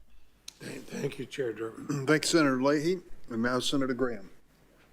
Thank you, Judge. Again, congratulations. I want to talk to you a little bit about family and faith, because in your opening statement and the people who introduced you to the committee, there was very glowing praise of you as a person, a good friend. You have a wonderful family. You should be proud, and your faith matters to you. What faith are you, by the way? Ooh. Senator, I am Protestant, Okay. non-denominational. Okay. Could you fairly judge a Catholic? Senator, I have a record of I think the fairly answer would be yes. judging I believe everyone. you can. I'm just asking this question because how important is your faith to you? Senator, personally, my faith is very important. But as you know, there's no religious test in the Constitution under Article 6. Thank God. There will be none with me. And That was the it's answer very important to set aside that Amy Coney one's Barrett should have given. Yeah. No about religious test under Article in 6. the role of a I judge. couldn't agree with you more, and I believe you can. So, on a scale of 1 to 10, how faithful would you say you are Oh, what kind of question is that? to religion? You know, I go to church probably 3 times a year, so that speaks poorly of me. Or do you attend church regularly? Well, Senator, I am reluctant to talk about my faith in this way just because I want to be Yeah, the question is a bit mindful improper. I'm for Jackson the on this one. public to have confidence in my ability to separate out my personal views. Well, how would you feel if a senator up here said, your faith, a dogma, lives loudly within you, and that's of concern? How would you feel if somebody up here on our side said, you know, you attend church too much for me, or your faith is a little bit different to me, and they would suggest that it would affect your decision? Would you find that offensive? Senator, I would if I were you. I found it offensive when they said it about Judge Barrett. The reason I ask these questions is I have no doubt that your faith is important to you, and I have zero doubt that you can adjudicate people's cases fairly if they're an atheist. If I had any doubt, I would say so. But the only reason I mention this, Judge, you're reluctant to talk about it because it's uncomfortable. Just imagine what would happen if people on late night television called you an effing nut, speaking in tongues because you've practiced the Catholic faith in a way they like this couldn't isn't relate about to or her. found uncomfortable. No, it's not about her. So, Judge, you should be proud of your faith. I am convinced that whatever faith you have and how often you go to church, it will not affect your ability to be fair. And I just hope going in the future that we all can, Do you have any questions of like and that Actual merit? Judge Barrett, I thought, was treated very, very. No, I to be honest with you, I just think wanted to get what that Senator out. Graham's Let's doing talk is about like family. when they asked do you her know those Janice questions, Rodriguez I thought they Graham? were inappropriate to Judge Barrett, and Yes, and I do know you know, her. How do you know he's her? right. I think he's right She to just was at least judge acknowledge it. Like on it wasn't fair when he said it to her. the court that I now serve. We didn't overlap, and I'm struggling to remember whether I ever met her, but she was a Are they judge referring to on Barrett the right now? I think circuit so. court. Right, and you were a district court judge, is that right? I was, but I don't know whether she had, I think you were. Retired at Are the they in the time. same building? they are in the same building. Okay. They are, in So the you same- really don't know her, I know of her, yes. okay? What do you know of her? What's her reputation? I know that she's a very well-respected judge on my circuit. Okay. And in terms of family, she was the daughter and granddaughter of sharecroppers. She was raised in Alabama under Jim Crow. Despite this adversity, she put herself through law school as a single working mother. That's pretty impressive, isn't it? Yes, Senator. Your background is very impressive. You seem to have a great family. If family mattered, we would not have done to her what was done to her here in the United States Senate. Do you realize that she was filibustered for 2 years when she was appointed to the D.C. Circuit? I didn't. Who are they talking about? Did I you don't know. that Joe Biden I think they're talking about ACB. Oh, Brown? no, the black. You remember I did not know the that. George W. Bush Did you know wanted that to he told put a Face the black Nation woman on the if Supreme Bush Court, and this is who they're talking nominates about because her they for the Joe Supreme Biden they were Court, like, I can we're not assure putting that you lunatic would be a conservative very, woman on the very, court. very difficult fight, Ah. and she Nice. probably would be filibustered. Is that news So I think to you his too? point is to say Yes. Dems weren't even the first ones to nominate a black woman. Yeah, we were there, and then you criticized the hell for faith, like you did with ACB. Technically, Senator, I can't technically, speak to she something wasn't that I nominated. just They were going to learned nominate 2 her, and seconds even ago and the your Senate was like, Fair the enough. Democrats. Yeah, that's right. That's right. Hell no, we're not That's gonna. right. You're in the We're Black not Law gonna. She's not School making it Society, through. That's right. Yeah. Okay. The Black Law Students Association. Okay, Black Law Students Association. Yes. You're a member at Harvard. Yes. And in Balsa. sometime, I'm a member of Balsa too. the Mr. Jeffries thing, do you remember that whole dust up? He got, Only in preparation for this, and I think I was in college at the time. It was my senior year. It's funny. Of I think I'm the college. only Okay, so ever you were Balsa actually member in the who's group also an when he was NRA member. invited to So, that unique. I don't know which group invited him to speak. I was a black student at Harvard, both in the Harvard undergraduate. Let's ask about the Black the, Student the Yale law Association students. and the Harvard. Their behavior recently, how they're a bunch of assholes. speech given by Mr. Jeffries. I didn't hear about think that. he's the uncle Oh of yeah, Jeffries. the did not Federalist Society Given by Mr. held a Jeffries. talk familiar with in the which they invited press two reports people about what of Mr. Jeffries' very views different are? persuasions because they were on the Just same in side preparation for in this. some Supreme Court case. You do So it was like, associate yourself with those you know, views. Religious not. conservative and an atheist liberal. In fact, he's been called by two, many as very Ideologically different organizations. They were going to talk about how reaching consensus on You don't agree with issues. that, do you? I do not. And then a sir. whole bunch of Yale law students went in there and just Anybody basically else to hold his statement against you because shouted the whole thing of down. some group you're a Well, that's member of, great. right? That's always great. Senator, I don't have. This happened like 3 days ago. It would be. Yeah, that's right. That's How the did I right not answer. hear about this? Yeah. I thought that was the right answer with Judge Alito. When they made a big deal about some group he was in that had views that he didn't agree with and tried to call him basically a racist, and found out that Senator Kennedy, God rest his soul, who beat the crap out of the guy for being part of some supper club that was actually in some organization called the OWL that didn't admit women. So I guess the reason I'm bringing all this up is it gives me a chance to remind this committee in America there are two standards going on here. If you're an African-American conservative woman, you're fair game to have your life turned upside down, to be filibustered no matter how qualified you are. And if you express your faith as a conservative, all of a sudden you're a effing nut. And we're tired of it. And it's not going to happen to you. But it just appalls me that we can have such a system in America, that if a conservative woman wants to stand out and say, I love my family just as much as you love yours, and my faith means just as much to me as it does you, that all of a sudden there comes some kind of weirdo. A guy like Justice Alito, who's in the same type situation you're in, being in a group, doesn't agree with everything they do or what people may say at a meeting he didn't go to, all of a sudden they own it. You know, this stuff needs to stop. Our people deserve better respect, and I hope when this is over, people will say you were at least well treated, even if we don't agree with you. So now let's talk about Gitmo. Being a public defender, did you consider that rewarding? Senator, yes, I did, because public service is very important to me. It is an important family value. It is something that now I've dedicated my career to. Yes. And do you think it's important to the system that everybody be represented? Absolutely, it's a core constitutional value. You'll get no complaint from me. That was my job in the Air Force. I was a area defense counsel. I represented anybody that came in the door, whether I liked them or not. I did my best. Is that what you did? Yes, sir.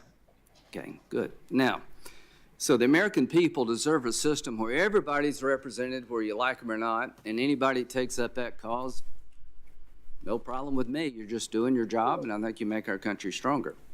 But there's the other side of the story that never gets mentioned when I talk about Gitmo. The American people deserve a system that can keep terrorists off the battlefield.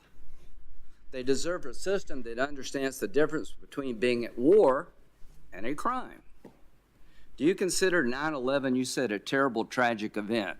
Would you consider it an act of war?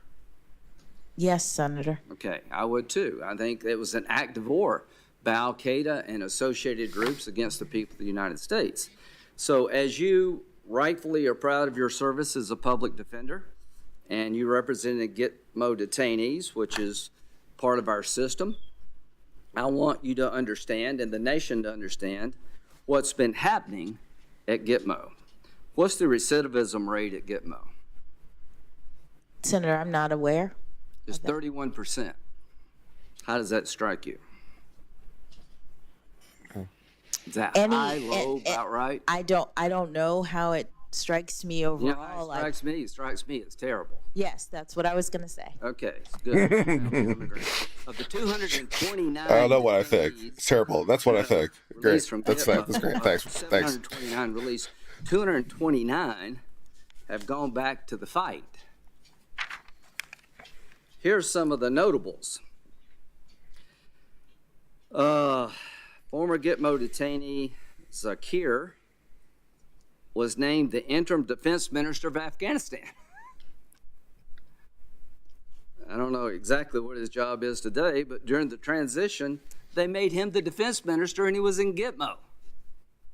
Of the 5 men we released from Gitmo as part of prisoner swap for Sergeant Bergdale, here's where they're at. Mohammed Fazal was appointed Deputy Minister of Defense. Noor was appointed Acting Minister of Borders and Tribal Affairs. Waziki was appointed as Acting Intelligence Director. Kerr, again, Acting Minister of Information, Culture, Defense. Omar was appointed as the new governor of the southeastern province of Khost. These were 5 people that we had in our control that are now helping the Taliban run the country. Would you say that our system in terms of releasing people needs to be re-looked at? Senator, what I'd say is that that's not a job for the courts in this way. That As an American, does that bother you? well, obviously, Senator, any repeated criminal behavior or repeated attacks, acts of war, bother me as an American. Well, it bothers me. While I will not hold it against you, nor should I, the fact that you represent Gitmo detainees, I think it's time to look at this system new, folks. When 31% of the people are going back to fight to kill Americans and now running the Taliban government, we have gone wrong. Why are you talking about this? Are we still at war? I'm wondering the same thing. So the AUMF. You did your job. You Authorization did it for well. Military force is still in effect. We need to reform the system. Congress has And authorized how's this her problem? the use of force against people in this way. But do you personally believe that Al Qaeda, ISIS? Thank you for the super chat, are John. still at war with us? I think yes. Can I do super chats in here? So we're still in a state of war. No, with because certain I'm not really. Because I'm not really in StreamYard. every day. Oh, you're not? I No, believe that's no. documented, yes. Okay. I'm capturing the window and transmitting it through OBS, which incidentally makes What's the audio process to determine management much easier. whether one's an Ah, enemy combatant under our Very law? nice. Well, I believe that the executive branch makes an assessment of whether or not someone is taking up arms against the United States somewhere in the world related to all of this. Okay, so it's an executive branch function to determine whether or not this person qualifies as an enemy combatant Well, I believe that they make a under current law. Under current law, I believe that determination is made by the executive branch and the person is detained. And then the question becomes whether they are able to bring some sort of legal challenge to that They have a habeas determination. right. Yes. Okay, so the law is that the executive branch determines if you're an enemy combatant. And under our law, you can appeal that decision to a federal court through habeas. Is that correct? I believe that's correct. Okay. Is it your view that we can hold enemy combatants as long as they're a threat to the United States? I believe that's what the Supreme Court has determined. Okay. Did you argue that that should not be the case before in an amicus brief? I'm trying to think. I had 2 amicus briefs that I worked on, or 3 technically, but 2 different cases. We'll have another visit tomorrow. So Yes. Go back and check. Yes, I'm still here, C-SPAN.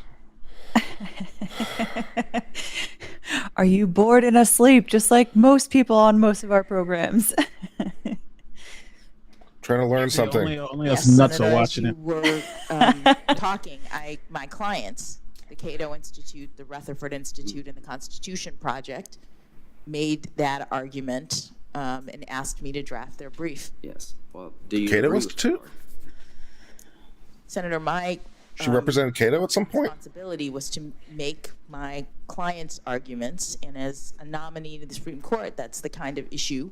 The Supreme Well- Court did not address that issue. They, in fact, the case became moot. Did So you organize an effort to get 20 judges to file a brief to the Supreme Court on this issue, not on that issue, no. on Senator. another issue? Yes, Senator. Okay, did you actively go out and recruit 20 judges to help you file a brief on another issue regarding lower war detention?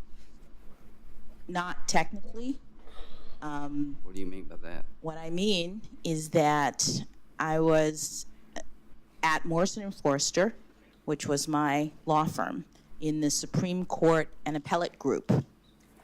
One of the partners at Morrison and Nate. Forster was a former federal judge who wanted to make this argument and who said, I have former federal judges who are friends of mine who would like to join with me to make this argument. This sounds fine, So I worked with her, right? I'm a lawyer at a law firm. who was a former federal judge. to Let's make see if we can get some Idea to federal get judges to write this, Yes. not yours. do a You brief. just helped in the implementation of that idea. Seems good. So, Senator, as a member of the Supreme Court and Appellate Group in a law firm, that is the practice. Right, now I'm asking you, Amicus practice, yes. It wasn't your idea, it was somebody else. Yes. Okay. Okay. So now, there are people still held at Gitmo today. Do you understand that? Yes. Okay. What system is is what in I've heard. place regarding their future? I am not aware of the system right now. I'm not sure exactly Well, what you let me mean. tell you what it is. Yes. There's a periodic review process made up of an interagency where they go through the files of these folks and they determine whether or not they still present a threat to the United States or the world at large. And I think it's 6 months, maybe a year. But that goes on, at least on an annual basis. And if there's a determination that this person still represents a threat to the United States, they're continued to be confined. That's the way the system works. Are you okay with that? I'll take your premise. What question are you asking me? As a policy matter, Senator, I'm not speaking to my views. That's my understanding is that the periodic review system is an executive branch determination of whether or not they're going to continue to hold people that they. Does that make sense to you as a way to deal with these detainees? Senator, I'm not in a position to speak to the policy or the discretion of the executive branch regarding how they're going to handle detainees. The reason I mention it is because in one of the briefs, you argued that the executive branch doesn't have that option. That if you had had your way, the executive branch could not do periodic reviews about the danger the detainee presents to the United States.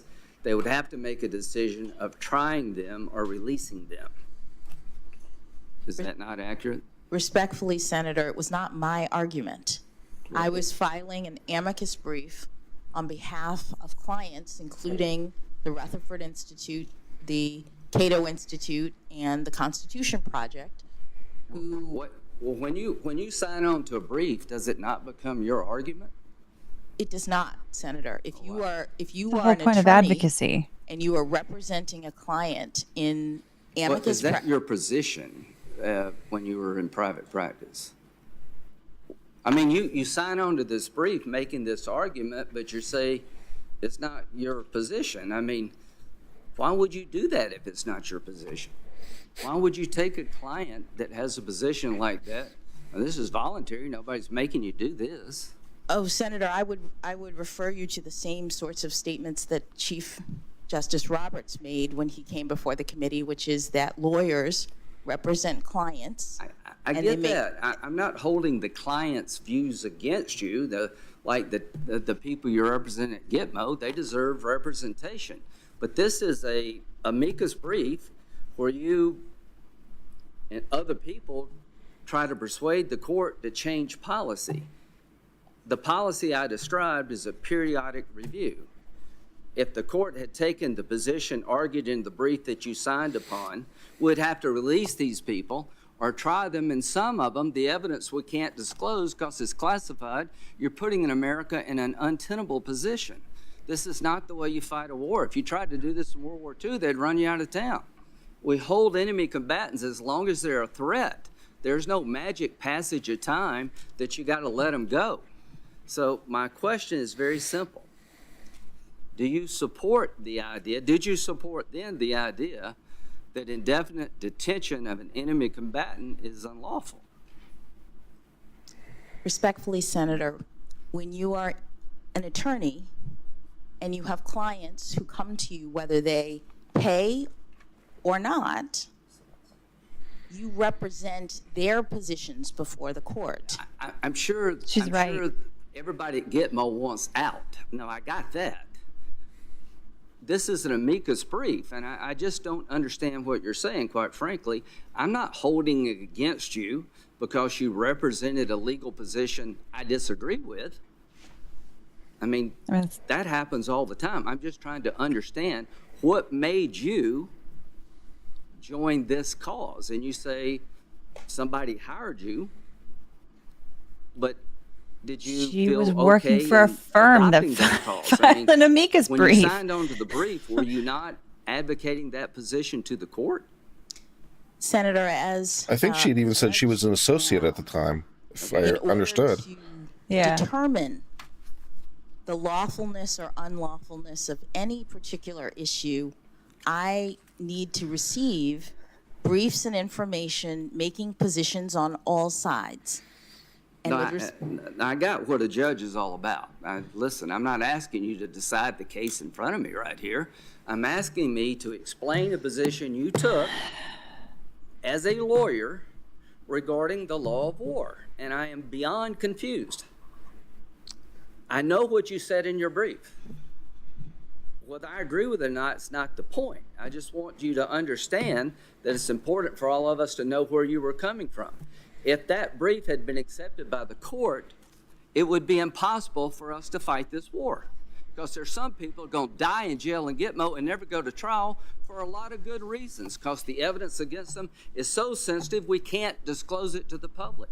That we're not charging them with a crime. What we're doing is saying that you engaged in hostile activities against the United States, that you are an enemy combatant under our law, and you will never be released as long as you're a danger until the war is over or you're no longer a danger. That's the difference between fighting a crime and a war. Did you ever accuse in one of your habeas petitions the government of acting as war criminals or holding the detainees? That the holding of the detainees by our government, that we were acting as war criminals. Senator, I don't remember that accusation, but I will say that. Do you believe that's true? That America was acting as war criminals in holding these detainees?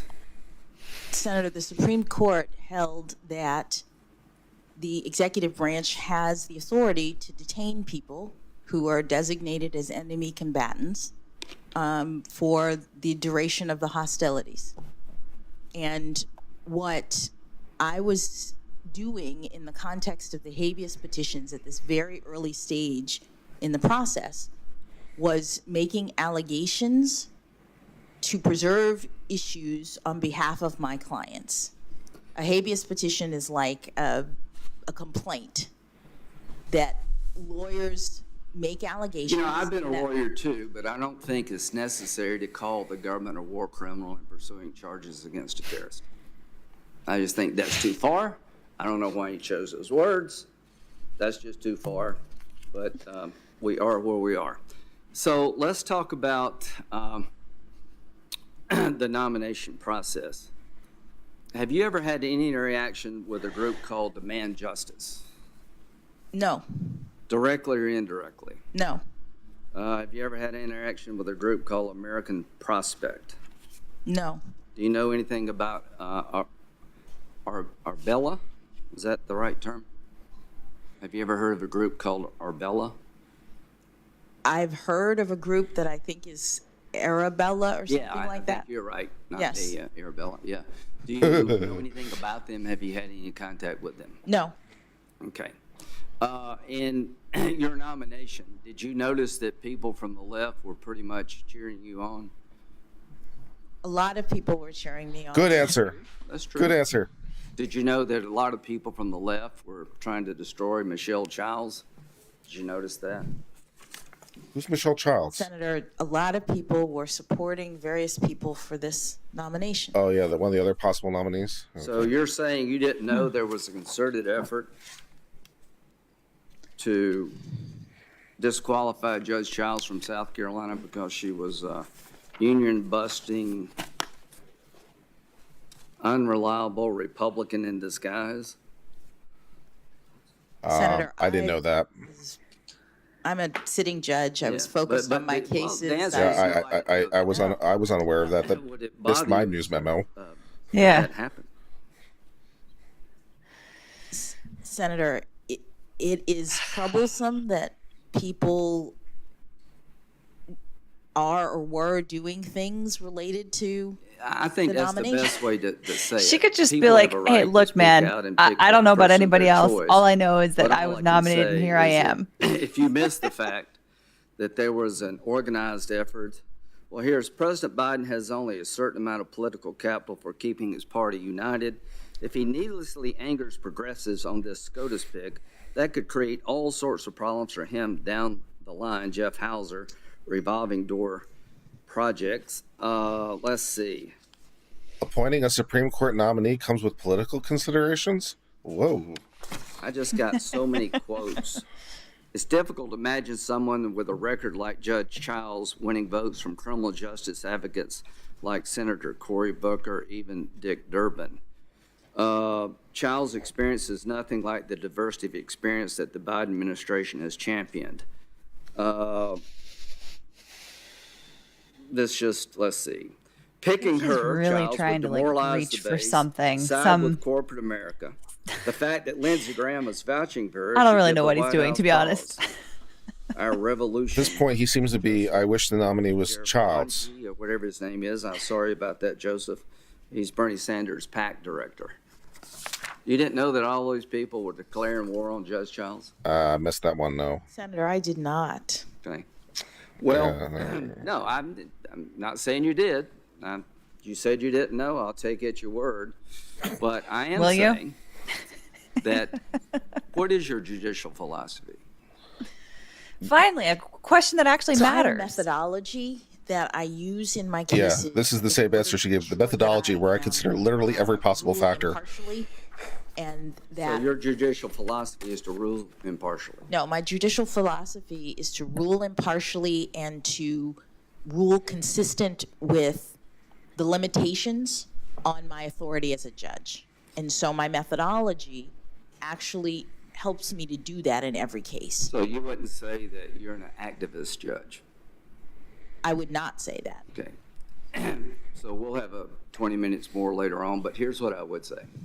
That every group that wants to pack the court, that believes this court is a bunch of right-wing nuts that are going to destroy America, that consider the Constitution trash, all wanted you picked. And this is all I can say, is the fact that so many of these left-wing radical groups that would destroy the law as we know it declared war on Michelle Childs and supported you is problematic for me. Thank you. Okay, thanks for that wonderful information. Great.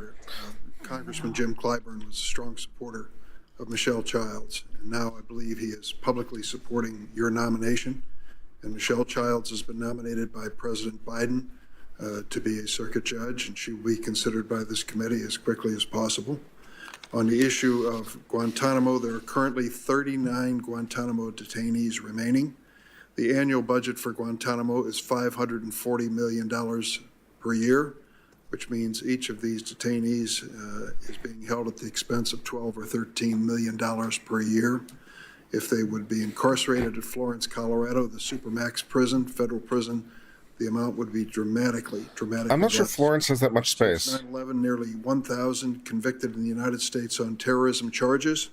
Since 2009, with the beginning of the Obama administration, the recidivism rate of Guantanamo detainees released is 5%. Mr. Chairman, according to the Director of National Intelligence, is 31%. Somebody is wrong here. If you're going to talk about what I said, I'm going to respond to what you said. If we close Gitmo and move them to Colorado, do you support indefinite Kill me. world war for these detainees? I would just say I'm giving the facts, and The answer is no. I want to make sure that it's clear. The 31% you referred to goes back to the year 2009? 2000. What does it matter when it goes back to? We had them and they got loose and they started killing people. Well, I could just say that. If you're one of the people killed in 2005, does it matter to you It's when we weird that release they're them? talking to each other, but President not Joe Party looking at released each him. other. I'm Is it just suggesting- Now me? they're arguing over Guantanamo policy, which seems like, To change this system, and I'm like sitting over here like, was The advocating. fact that they're like sitting next to ability each other protect and this arguing country. with each other, We're but at not war. looking We're at not each other fighting a is just crime. weird This to is not me. some passage. I'd like to amend the nominee to also include a rider about Gitmo. Can I amend the nominee like she's a bill? Die in prison. That's a better outcome than letting them go. And if it costs $500 million to keep them in jail, keep them in jail because they're going to go back to the fight. Look at the friggin' Afghan government. It's What made up are of we former talking detainees about? at Gitmo. This whole thing by the left about this war ain't working. Let me also note that Larry Thompson, who served as Deputy Attorney General. and and Lindsey Graham with the mic drop. Lindsey Graham is out. Lindsey out. George W. Bush administration. John Bellinger and former D.C. Circuit Judge, Solicitor General, and independent It's like he counsel had a Ken nightmare Starr about Gitmo last were night, also and so he woke prominent up, and that's the only thing he wants to talk lawyers about. signing a letter Even defending though attorneys who represented it's like Guantanamo not Bay fitting with the detainees. rest of the. You know, I it's like, believe that sir, this is a we should Wendy's. associate that activity as being inconsistent with our Does Constitution. Gitmo have a Wendy's? We are going to at this point recognize Senator Feinstein and then take a break after she has completed her questioning. Senator Feinstein. Thank you very much, Mr. Chairman, and I just would like to compliment the witness. I think you're doing very well, and as you can see, this is a bit of a tough place. So, Judge, one of the issues that I often discuss with nominees, particularly to the Supreme Court, is the issue of abortion.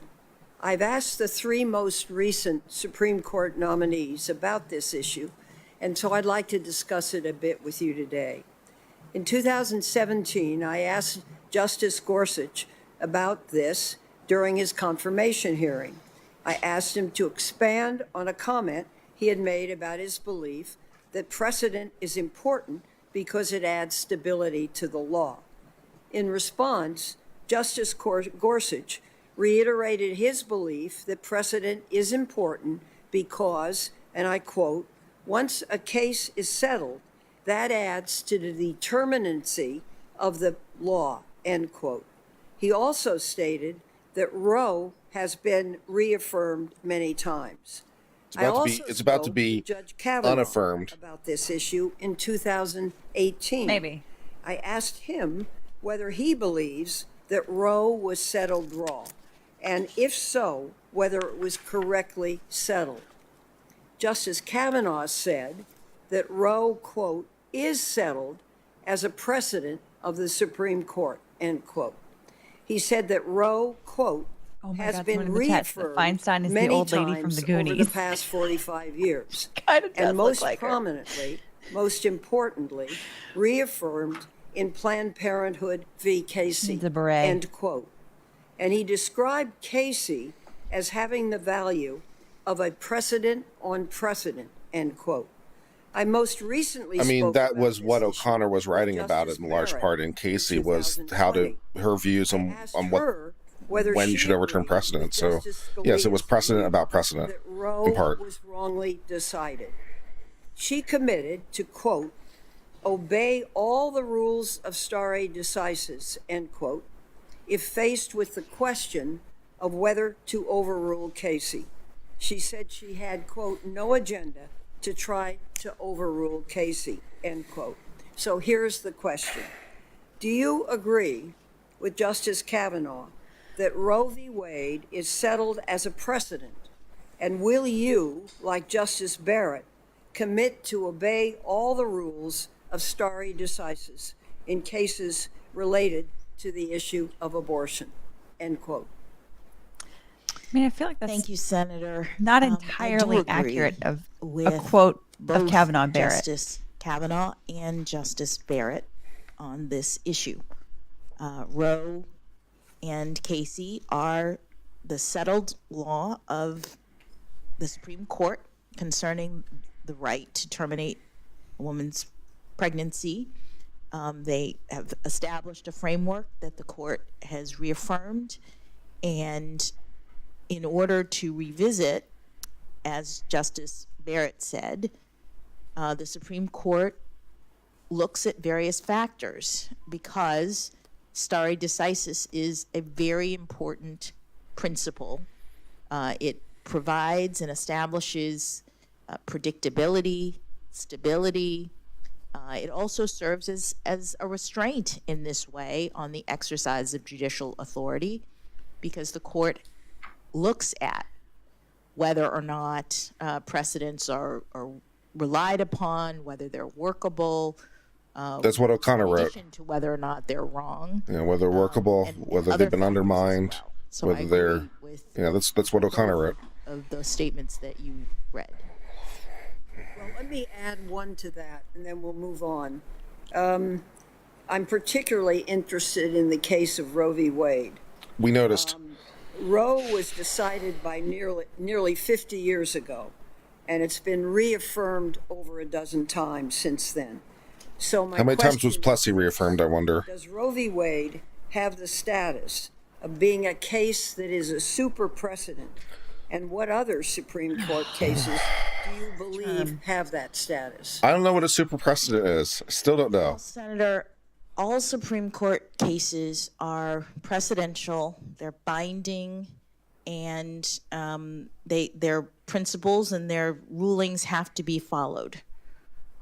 Roe and Casey, as you say, have been reaffirmed by the court and have been relied upon. And reliance is one of the factors that the court considers when it seeks to revisit, or when it's asked to revisit a precedent. And in all cases, those precedents of the Supreme Court would have to be reviewed pursuant to those factors, because stare decisis is very important. Thank you. Yeah. If you are confirmed, you would be one of She didn't only answer about two the justices super who is precedent also situation. served I don't know on what the that is. Federal District Court. Yeah, I don't know what that The is. other being Justice Sotomayor. Sounds like in Mrs. your 8 Feinstein's years trying to make as fetch a happen. trial judge on the D.C. District Court, you wrote nearly 600 opinions. You're and presided particularly over sharp and 9 witty today, jury Legal trials Bites. And Thank you. 3 And I'm here for bench it. trials. As you know from your service on the district I'm here to bring court, the all-star it's important commentary. for appeals courts, and especially the Supreme Court, to be clear in their decisions. The clarity is necessary, as you well know, for trial judges to effectively do their job and properly apply legal precedents that are fair and consistent. As a district judge, you were responsible for applying precedent from the Supreme Court and the courts of appeal to your case. And now, as a judge in the D.C. Circuit, you're drafting those precedents. Your experience as a trial judge is one of your most significant assets. And I just want to add a personal comment. This is a tough place, and you are handling it very well. And I appreciate your directness. Because no one is saying anything. It makes it easy. That's important. Here's a question. I have 2 related questions. How did you make sure that you were properly applying the relevant precedents as a district court? I read the precedents and made sure to read the attorney's briefs and fully comprehend the arguments, and What would you do that's how I did to that. make sure your opinions are clear so they could be applied correctly by district courts? Thank you, Senator. As you noted, in my time as a district court judge, I had the opportunity to apply precedents that were handed down by the Court of Appeals and the Supreme Court.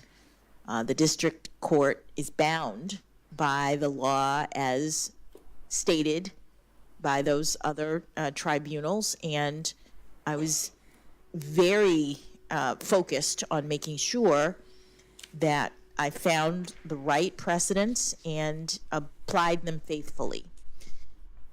As I mentioned, with respect to my methodology, part of the process is receiving information from the parties in a case, and the parties write briefs, and in most cases they identify the precedents that they at least believe are applicable, and then the court does its own legal research as well to determine whether all of the relevant cases have been identified.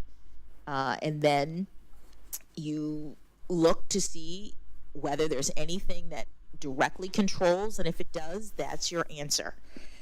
In many cases, the precedents might be a little bit different in certain ways, and you are assessing the parties' arguments and determining within your proper role whether what the appellate courts have said provides the law of decision for the case. But what's important, as you've mentioned, is the clarity by which courts of appeals and the Supreme Court Right, it's important to be clear, and therefore how you're going to do that. The lower courts can actually follow. For me, it involves a lot of ranting noises. And I'm very That's how I clear. That's my love language. Someone who has had to follow precedent, and I would think carefully about that and use my communication skills to ensure that the precedents are clear so that lower courts can follow them. Thank you. I'd like to discuss quickly a letter this committee received in support of your nomination from the International Association of Chiefs of Police. And as you know, this is the world's largest professional association of law enforcement leaders. And the letter states, Judge Jackson has several family members in law enforcement, and we believe this has given her a deep understanding of and an appreciation for the challenges and complexities confronting the policing profession. During her time as a judge, she has displayed her dedication to ensuring that our communities are safe and that the interests of justice are served. And so, Mr. Chairman, I'd like to put this letter in the record, if I may. Without objection. Thank you. I understand that your brother served with the Baltimore Police Department for several years. So here's the question. How, if at all, has having several family members in law enforcement impacted your understanding of the law or your approach to your judicial service? Hey, Joe. Hey, Joe. Thank you, Senator. Some of my earliest memories, in addition to my father at the kitchen table with his law books, were of my uncles. Two of my uncles were career law enforcement, and one was a detective, uniformed detective. Do you think one was ACAB? City of Miami Police Department officer, patrol officer, for a long time before he became the chief. And I remember very well, we would go to my grandmother's house on Sundays, and she would make a big dinner for our family, and my uncles would sometimes come off of their shifts. So I see in my mind their uniforms coming in, and they would always they'd be carrying their weapons, and they'd take them off and put them way up high on the china cabinet so the kids couldn't get to them. And I remember feeling very proud of them and the service that they provided. And I think it's probably what led my brother, who is 10 years younger than I am, to decide Thanks, that Neil, for the super chat. college, he would want to also be in law enforcement. So I'm very familiar with law enforcement, the important service that they provide, the perils of being out on the street, protecting. And I'm streaming this in OBS, which means I can do an overlay. Ooh. And worries about your safety. And so this is not something that is unfamiliar, and I'm very gratified by the support of the group that you mentioned and other law enforcement groups as I go through this process.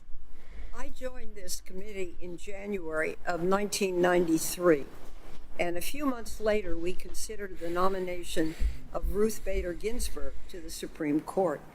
Justice Ginsburg's confirmation made her only the second woman to ever serve on the Supreme Court after Justice Sandra Day O'Connor. So we have come a very long way since then, though still not far enough. Women now make up about 35% of active judges on the federal district bench and 37% of active judges on the federal appeals courts. Judge Jackson, if confirmed, you would become the 6th woman to ever serve on the Supreme Court. You would join Justices Sotomayor, Kagan, and Barrett on the bench. This would be the nearest we have ever come to gender equity on the Supreme Court. There would be 4 women on a court with 9 justices. Maybe do better with your choices. I have my own thoughts about why gender balance is important on our There's some nation's courts. phenomenal But I'd really female like judges. you to tell us all, what are your They're thoughts just not on the Supreme Court. on what it means for our country to have women serve in meaningful numbers on the federal bench, and in particular, what it would mean to have 4 women serving on the Supreme Court for the first time. Kagan doesn't drive me totally nuts. Thank you, Senator. Well, She's the least qualified out of all of I them. think it's extremely some ways it's true. meaningful. One of the things Not wrong. that having She was never a district diverse judge or members appellate of judge. the court Yeah. Right. does is it provides for the opportunity for Are you saying I'm unqualified, Joe? Yes. since I was nominated to this I'm answering for position, Joe. I have received so many notes. Well, geez, take a minute, think about it there, Legal Bites. photos from little girls around the country who tell me that they are so excited. This ego deflation brought to you by the feds at Legal Bites. Thought about the law in new ways. Such a stupid Because I thing. am a This woman, is like, because I am a black tell woman. us, like, all of fluff those yourself things here. This is like a people have said have masturbatory been question. Really meaningful to them. They spent all And- day making and speeches to masturbate to themselves. We want, yesterday. I think, as a country, What a grandstand. for That's what half of this is. More than everyone half of this, really. to believe There's that they a can few do few things genuine like questions sit on here the and there Supreme Court. aimed And at so actually having getting to understand who meaningful she numbers is of and what kind of a women Supreme Court justice she and- would You be. have a fan in Super Chat, Alita. Someone says Alita should be the next female justice. I also think Amen. that Thank you. Amen. That it is super supports kind, public but confidence I don't in the think that I deserve judiciary it. So thank you. when you I have think you do a far better different job than people the three we have right because now. we have such a diverse society. I don't know. I'm excluding Ketanji because I don't know I anything just about want her. to say thank you very much. This is often a hard place, and how you go through those hard times, I really think, is the most important thing. And it's pretty clear to me that you go through hard times by holding your head up high and doing well. So I thank you very much. Thank you, Senator. Thank you, Senator Feinstein. We're going to take a break. Let's see, let's take 15 minutes starting now, and then we'll return to more questions. We'll have a lunch break later this afternoon, in the that's early exciting. part of the afternoon.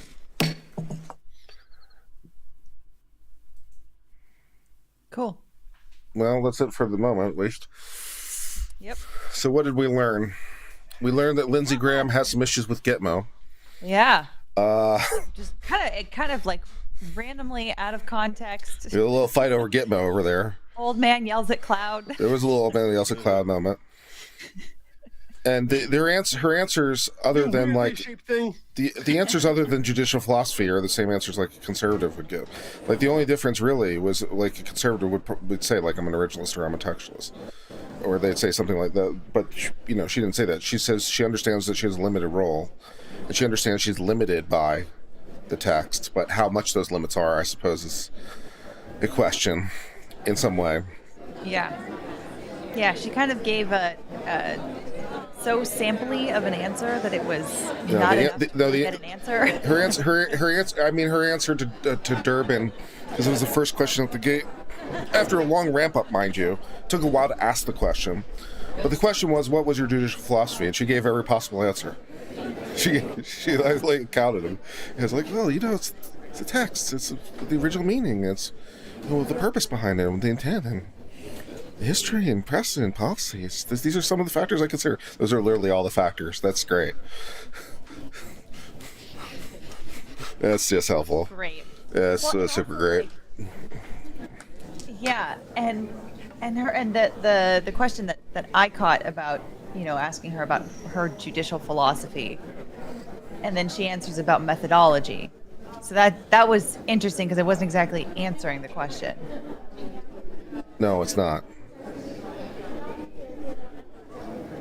I mean, unless to her, methodology is everything in a philosophy. I don't know. Actually, Maybe she's a bit more utilitarian. No, I mean, she's the perfect Democrat choice. That's what she's really saying. Because Democrats, traditionally, I'm simply saying this, most people, I'm certainly one of them, believe that the appointments are going to be politically motivated, and so is being consistent. And when it comes to picking these judges, historically, Republicans have struggled to find someone who is consistently conservative. And they'll end up being flip-floppers like Roberts or Kavanaugh. And the Democrats historically have been phenomenal at getting people who you can count that will walk in lockstep motion with democratic platform. Now, that being the case, if you're going to find someone who's going to be driven by agenda rather than law, the easiest way to do that is if they say, I embody whatever approach, I embody all of these approaches. Well, that means that given the particular nature of the case, you can start with your agenda, and then you can always find some justification to side conservative or some justification to side on a liberal leaning. So if you say, hey, I embody them all, that means you can basically pick and choose. Well, in this case, liberal agenda will be served if I go with original text, and in that case, liberal agenda will be served if I look at it as a living, growing organism. So that's why when she gives an answer saying, I happily employ all of these different these different methods, she's basically saying, I will pick and choose appropriate. Yeah. All right, you guys have to cover it for me for 2 minutes. Go. All right. Well, I think that the other, or at least one other factor is also the fact that the legal profession in general tends to be more liberal than conservative. Like when it comes to the people that make up the profession, people that go to law school, people that become lawyers, people that, then become judges. Overall, they tend to be much more liberal. Like I get the the regular mailings from the DC bar, and every single monthly magazine has stuff about going woke and how to be more woke essentially. Yeah. And it's just they don't see any problem with that, because that kind of serves the ideas of a lot of lawyers that subscribe to to that publication. Well, that's all higher learning in general, and the longer you're in school in higher learning, which lawyers are obviously going to be there for a minimum of 7 years, you're going to, there's a lot of woke that's going to be seeped into where you're coming from. And if you wonder why it is that the more Ivy League you are, the more woke you would be, just how it's consistent with the traditional perspectives of an Ivy League graduate. You should consider this historically, always. And this is not just America. This is anywhere that there's ever been institutions for higher learning. Those who attend schools for higher learning are always going to be snobs, always going to feel as if we are like the gods and lords of the universe. We are the ones who are in charge. We are the ones who are charged with responsibility. We're the enlightened ones. We're the educated ones. Most people out there are not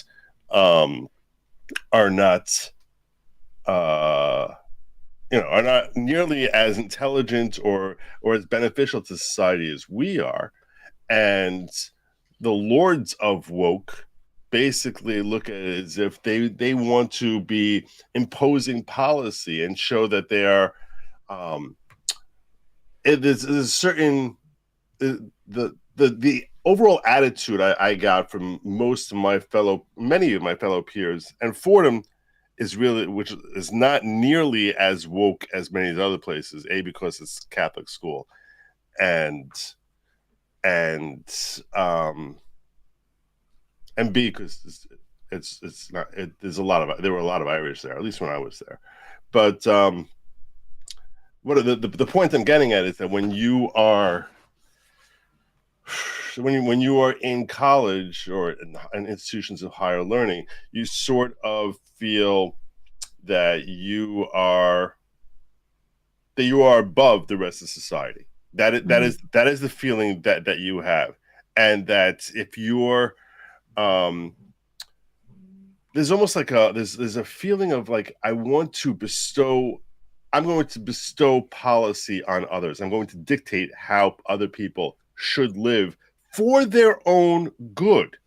That's the philosophy. It's not a feeling of like, ha ha ha, we're pinky in the brain. It's, we're taking over the world, at least on a conscious level. On a conscious level, it's like, look, you're all stupid children. You don't understand what's good for you. I'm a good person. I understand what's good for you. And it's that sort of approach. They don't come in.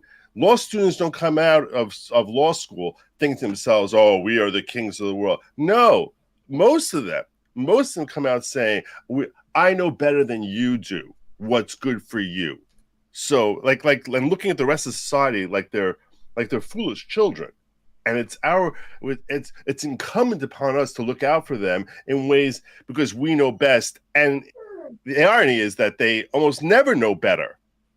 And because they don't have any life experience. They don't know I was just anything. going to say, They have zero knowledge. They're basically, all they know is what they were told learning in school. So they come out thinking like, wow, we know best. You're all very stupid people. You're working your 9-to-5 jobs. We're more equipped to run the world and make policy decisions for you in the interest of serving the betterment of mankind, not realizing that they don't have the foggiest clue what is a real value, what is a way to actually benefit society, what methods tend to fail versus those that tend to succeed, because they never had to fail or succeed other than studying for tests.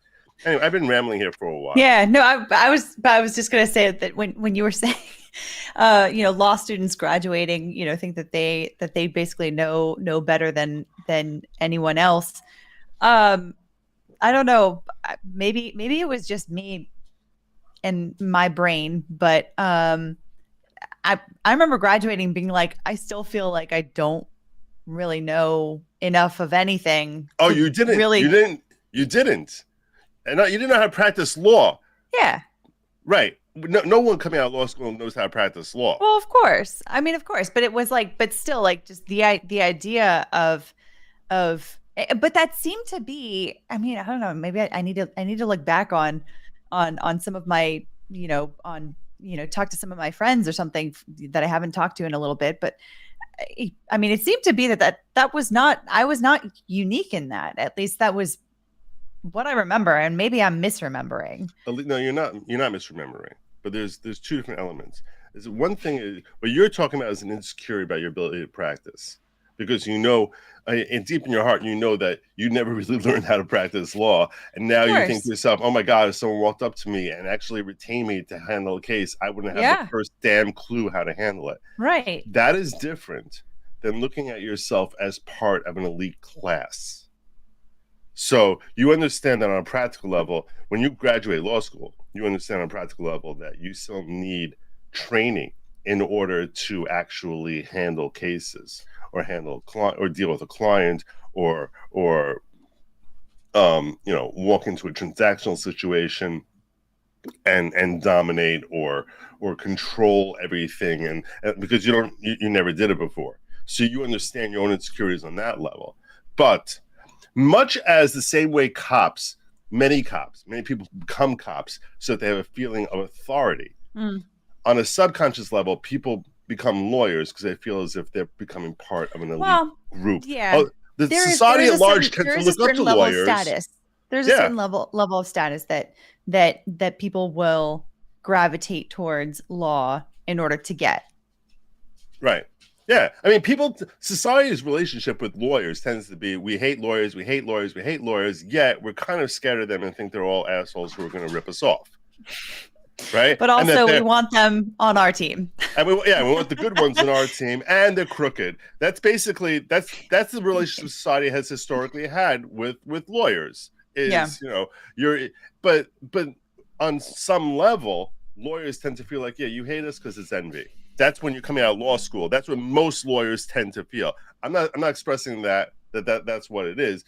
Although on some level, there's envy as far as the money and power that lawyers historically, or at least in the fictionalized parts of our brain, all lawyers are rich, all lawyers are smart, all lawyers have advantages over the rest of society. And I think that is a motivating factor for why people become attorneys. And I do think that that's a relationship that lawyers have that way. Now, I think lawyers who actually believe that about themselves are kind of stupid because they don't recognize what their place is in society. But that doesn't mean that's, if you want to look at the overall, your typical lawyer, your typical layperson and their perspectives on the law profession, that's not a very common thing. Tell me you didn't think you were like the bomb when you graduated law school. You do. They make you feel as if like, wow, you just accomplished something that few people relative to society, proportional to society, I mean, I know, you know, I felt amazing when I graduated law school. Like, holy crap, I'm a lawyer. Like, even though you're not really a lawyer yet, you subsequent to the bar and the whole process of being admitted. Yeah, no, you just enter that awkward gray zone where you're like, I'm that kind you're of a right. lawyer, but I technically can't call myself a lawyer because I'm not Right. licensed anywhere. I can't You're represent right. myself. You're right. A lawyer. Yes. Thank you for reminding me. I'm old. I get my youth. I didn't feel that way when I graduated law school. I felt that way when I got admitted, though. Yeah, I would say I felt much more like settled and like confident, like, okay, like now I am lawyer Alita, you know. Yeah. After I got sworn into the California bar. Like that was the first time that I felt. But the very first time that I really felt like, I don't know, I guess like I was like really truly lawyering and being a lawyer was the very first time I signed a letter on behalf of someone else, like as like representing them. That was the first time that I was like, holy crap, this is real. Right. No, we were talking, so Kurt, we were talking about like the mindset of lawyers and why so many of them are woke. And I was trying to explain how being an elitist or being part of an elite class actually leads you more likely towards being An woke. elitist? Yes, an elitist, yes. Leads you towards being woke because there's sort of a perspective of, I'm looking out for the benefit, I'm charged with response, I'm superior to the rest of society.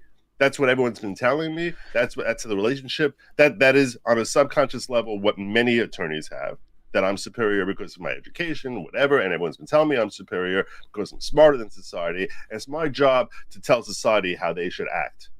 And that is what lawyers to some degree are charged with on within their profession, and you know, because you're supposed to guard your client, and that's what the elitists of the woke ideology are all about. It's like, we're going to tell you how you should live because we know better than you do. So, you know, that's why I think there's a strong consistency there. And then I was saying that when you get admitted to the bar, you're admitted to practice in the States, there's a lot of fluffing where they make you feel as if like you're an officer of the court. You're very special. You're very important. You're more, and it makes you, they try to make you feel as if you're more important than other people out there. You have more responsibilities because you're more important than other people. That's a large part of what they imbue into the lawyer's mindset, which is probably why everyone hates us and thinks that we're a bunch of assholes. I think I might disagree with one of your premises, and maybe this isn't a premise and I'm misreading it, but at least for me, and maybe my sense of things is off as well, but at least for me, I thought that the spread of like conservative liberal is pretty balanced in law. I mean, I can't speak to law school at this point because I've been out of law school for a while. I think it's more liberal. Do you? The profession overall, I think, tends to be more liberal than conservative. So I think that's why it's a lot easier for Democrats to choose Supreme Court nominees than it is for conservatives. I'm not reading the chat. I'm assuming if I was in this chat and I was listening to me, I would be thinking, wow, this guy's a jerk. So I'm not reading the chat. That's what I probably would be thinking if I was listening to me talk right now. And I want to clarify here. I'm really not looking at the chat at all, but I want to clarify. And I'm not saying this is the way it should be. I'm simply talking about the way things are rather than the way ideally they should be. In an ideal situation, if you're a level-headed person, you're an attorney, like I think everyone in LawTube is this is a job. This is what we have training to do, and this is a job, and engineers have a job, and police have a job, and bricklayers have a job, and this is what we do. So we have an expertise over here, so we give people guidance in expertise. That is what a grounded individual says. But I'm trying to explain the mindset of an elitist corporate attorney who, you know, basically has been working towards becoming partner or became partner in a law firm that and surrounded in this whole environment. I'm trying to express to you what the vibe in that environment often, not always is. Well, I mean, there can't be certainly godlike complexes, just like medicine. Yeah. So you definitely run into those kind of type of people. Yeah. So that's what I was trying to explain to the audience. It's certainly not the way I look at myself. I know I am It's the way I look at myself. I am definitely better than everyone, including the people on this panel. But you know, I deal with what I can. That's true. That's true. You are. God bless you, Kurt. God bless you. You're so much better that I announced to my audience I'm going to be covering this, and then this morning when I woke up, I had to tell you, that was a whole thing. Like because Nate was in the chat, and I was like, "Do you want to come on?" I was like, "Do I have to?" I felt I wasn't sure if I should even send out the thing because you kind of beat me to the punch on things. Like, should I say? Because I was planning on covering it anyway. Yeah. And then you said, "Well, okay, I'm going to send it out, or I'm going to invite people." I'm like, "Should I invite people on? Should I make this thing? Because I'm going to stream no matter what Joe does. So maybe I could just have just me as a stream, and the rest of the Law Tube on different stream. I don't know. I don't know if I handled it the right way, Joe. If you want to chastise me because I didn't handle it the right way, I'm willing to accept your condemnation. I'm not chastising at all. I'm not chastising. I got out of the gate late, and you know, I do wish you would have told me, because if you had told me, I just would have said, "Oh, okay, I'm canceling." You know, it's like I might have fucked up that one on the exchange. I didn't want to spend all. Looks like they're back finally. I wasn't looking to spend all day on my own. I never figured out why lawyers speak in Latin rather than in English. It's better with describing these people to talk to concepts about it. by which judges apply precedent. But would you agree with me that even under an appropriate stare decisis analysis, that Dred Scott and Plessy versus Ferguson were appropriately overruled by the Supreme Court? Well, Senator, She knows I'm what the not next engaged question in the is. actual Yeah. analysis, but I think it is well established now that the cases that overruled Dred Scott and Plessy were correctly decided. Yeah, I mean, there is a means by which the courts can correct their mistakes, correct? By overruling previous decisions? If the various considerations that the Supreme Court has uses to make that determination are satisfied. Have you ever heard a federal judge talk about super duper precedent or super precedent? Super duper precedents. I've never seen it either in any opinion. I've heard it here in the. If I ever become a judge, I'm throwing it into a footnote just for the hell of it. Somebody has a favorite case or outcome that they don't want to see the Supreme Court revisit. I might be a snarky judge. You would be. Obviously, you're my decisions will be interesting. They will not be your typical model. And I congratulate you again. Congratulated you previously, and I think it's been long overdue. When Clarence Thomas, the second African American who was nominated to and confirmed by the Supreme Court, was nominated to the court, did you celebrate that as a historic event? I'm trying to remember where I was at the time. I believe I did, yes. When we're talking about staying in your lane, and I appreciate your responses to a number of the questions, even though I'd love to get your answer to the question, but where you've deferred answering, saying you want to stay in your lane and not be seen as a policymaker. Would you agree with me that one of the most important questions under our constitutional form of government and the separation of powers is who decides? In other words, some questions are appropriately decided by judges. I don't know if I'd phrase it that way. Unelected, serve for life, insulated from politics. And other decisions are appropriately within the, left up to the legislative branch because we are accountable to the people who can vote for us, they can vote against us. If they don't like the policies that we enact in legislation, would you agree with that who decides is an important question in terms of determining the appropriate role for both the judiciary and the legislature? As a general matter, I agree. It rarely comes directly like that as an issue. It's usually not a jump ball between the legislature and the executive. I get it. You don't get a lot of easy questions. Well, but you, as a general proposition, you won't disagree with me. Are you having audio issues? What I'd say is that the courts are properly tasked with resolving legal questions. What kind Cases or of controversies. audio issues? Exactly, in every case. I can hear And it. Congress is not similarly constrained. We can pass broad policies. Is Streamlabs now having legislation, problems with this? changing policy, With everything mutual is sharing of audio? That'd be good news. One of the differences is the voters can unelect us if they don't like what we're doing. that is true. I want to ask you, did you study under Lawrence Tribe when you were at Harvard? I did not. Well, as you know, Justice Breyer, your mentor, wrote a little book called Active Liberty. A little And, book. Lawrence Tribe, who was formerly a law professor at Harvard, wrote a review of that very book in the New notable York Times one. Review of Books. Yeah. Who hasn't heard of Lawrence Tribe, right? Politicians in Robes. Are you familiar with that article? I am not. Well, in the article, Professor Tribe accuses Justice Breyer of engaging in what he calls a noble lie.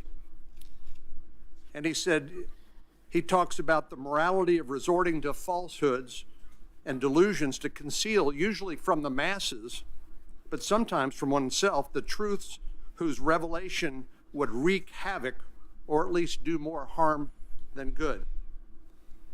Professor Tribe goes on in criticizing Justice Breyer's book. He says in his stubborn avowal that the court, even with its current far-right supermajority, remains an apolitical body. He perpetuates a lie that Supermajority. is anything but noble. You've talked about staying in Way the to lane, call not him out. making policy decisions, not Yeah. being seen as political. Do you agree with Justice Breyer that, or with Professor Tribe? Senator, Good question. I believe that judges are not policymakers, that we have a constitutional duty to decide only cases and controversies that are presented before us, and within that framework, That doesn't mean that's not an answer. judges exercise their authority to interpret the law and not make the law. So you would agree with me that judges should not be politicians?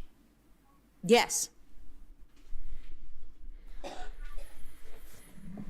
Let me talk to you a little bit about some of the decisions that have been made by the Supreme Court over many years, starting perhaps The audio with I'm getting Dred sucks. Scott, that It could be me. adopts Yeah, I think that might be you. substantive due process Might need to argument go out and come back to in. determine Yeah, the I'm gonna do that. constitutionality Okay. of various laws. StreamYards too, Perhaps the huh? most recent Et tu, Brute. decision by the Supreme Court that was a dramatic departure from previous laws in the states and in the nation was the Obergefell case, which Obergefell? dealt with same-sex marriage. In the opinions that were written there, it was noted better? that here we are 234 years after the Constitution had been ratified, 135 years since the 14th Amendment had been ratified, that the Supreme Court articulated a new fundamental right, which is a right to same-sex marriage. You're familiar with that case, aren't you? I am. At the time, it was noted that 11 states, including the District of Columbia, had passed laws sanctioning same-sex marriage. But also at the same time, there were 35 states who put it on the ballot, and 32 of those states decided to maintain the traditional definition of marriage between a man and a woman. Do you agree with me that marriage is not simply a governmental institution, it's also a religious institution? Well, Senator,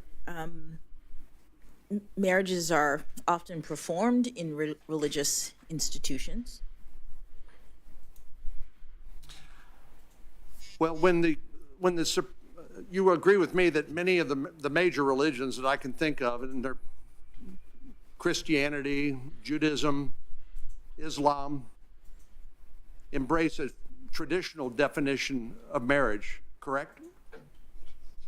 I am aware that there are various religious faiths that define marriage in a traditional way. Do you? Are we seriously relitigating gay marriage now? Is that what we're doing? I Dramatic don't know. pronouncement about the invalidity of state marriage laws, that it will inevitably set in conflict between those who ascribe to the Supreme Court's edict and those who have a firmly held religious belief that marriage is between a man and a woman? Well, Senator, these issues are being litigated, as you know, throughout the courts as people raise issues. And so I'm limited in what I can say about them. I'm aware that there are cases. No, I'm not asking you to decide a case or predict how you would decide in the future. I'm just asking, isn't it apparent that when the Supreme Court decides that something that is not even in the Constitution is a fundamental right, and no state can pass any law that conflicts with the Supreme Court's edict, particularly in an area where people have sincerely held religious beliefs, doesn't that necessarily create a conflict between what people may believe is a matter of their religious doctrine or faith and what the federal government says is the law of the land? Well, Senator, that is the nature of a right, that when there is a right, it means that there are limitations on regulation, even if people are regulating pursuant to their sincerely held religious beliefs. You agree with marriage is not mentioned in the Constitution, is it? It is not mentioned directly, no. And religious freedom and is mentioned in the First Amendment explicitly, correct? It is. Yeah.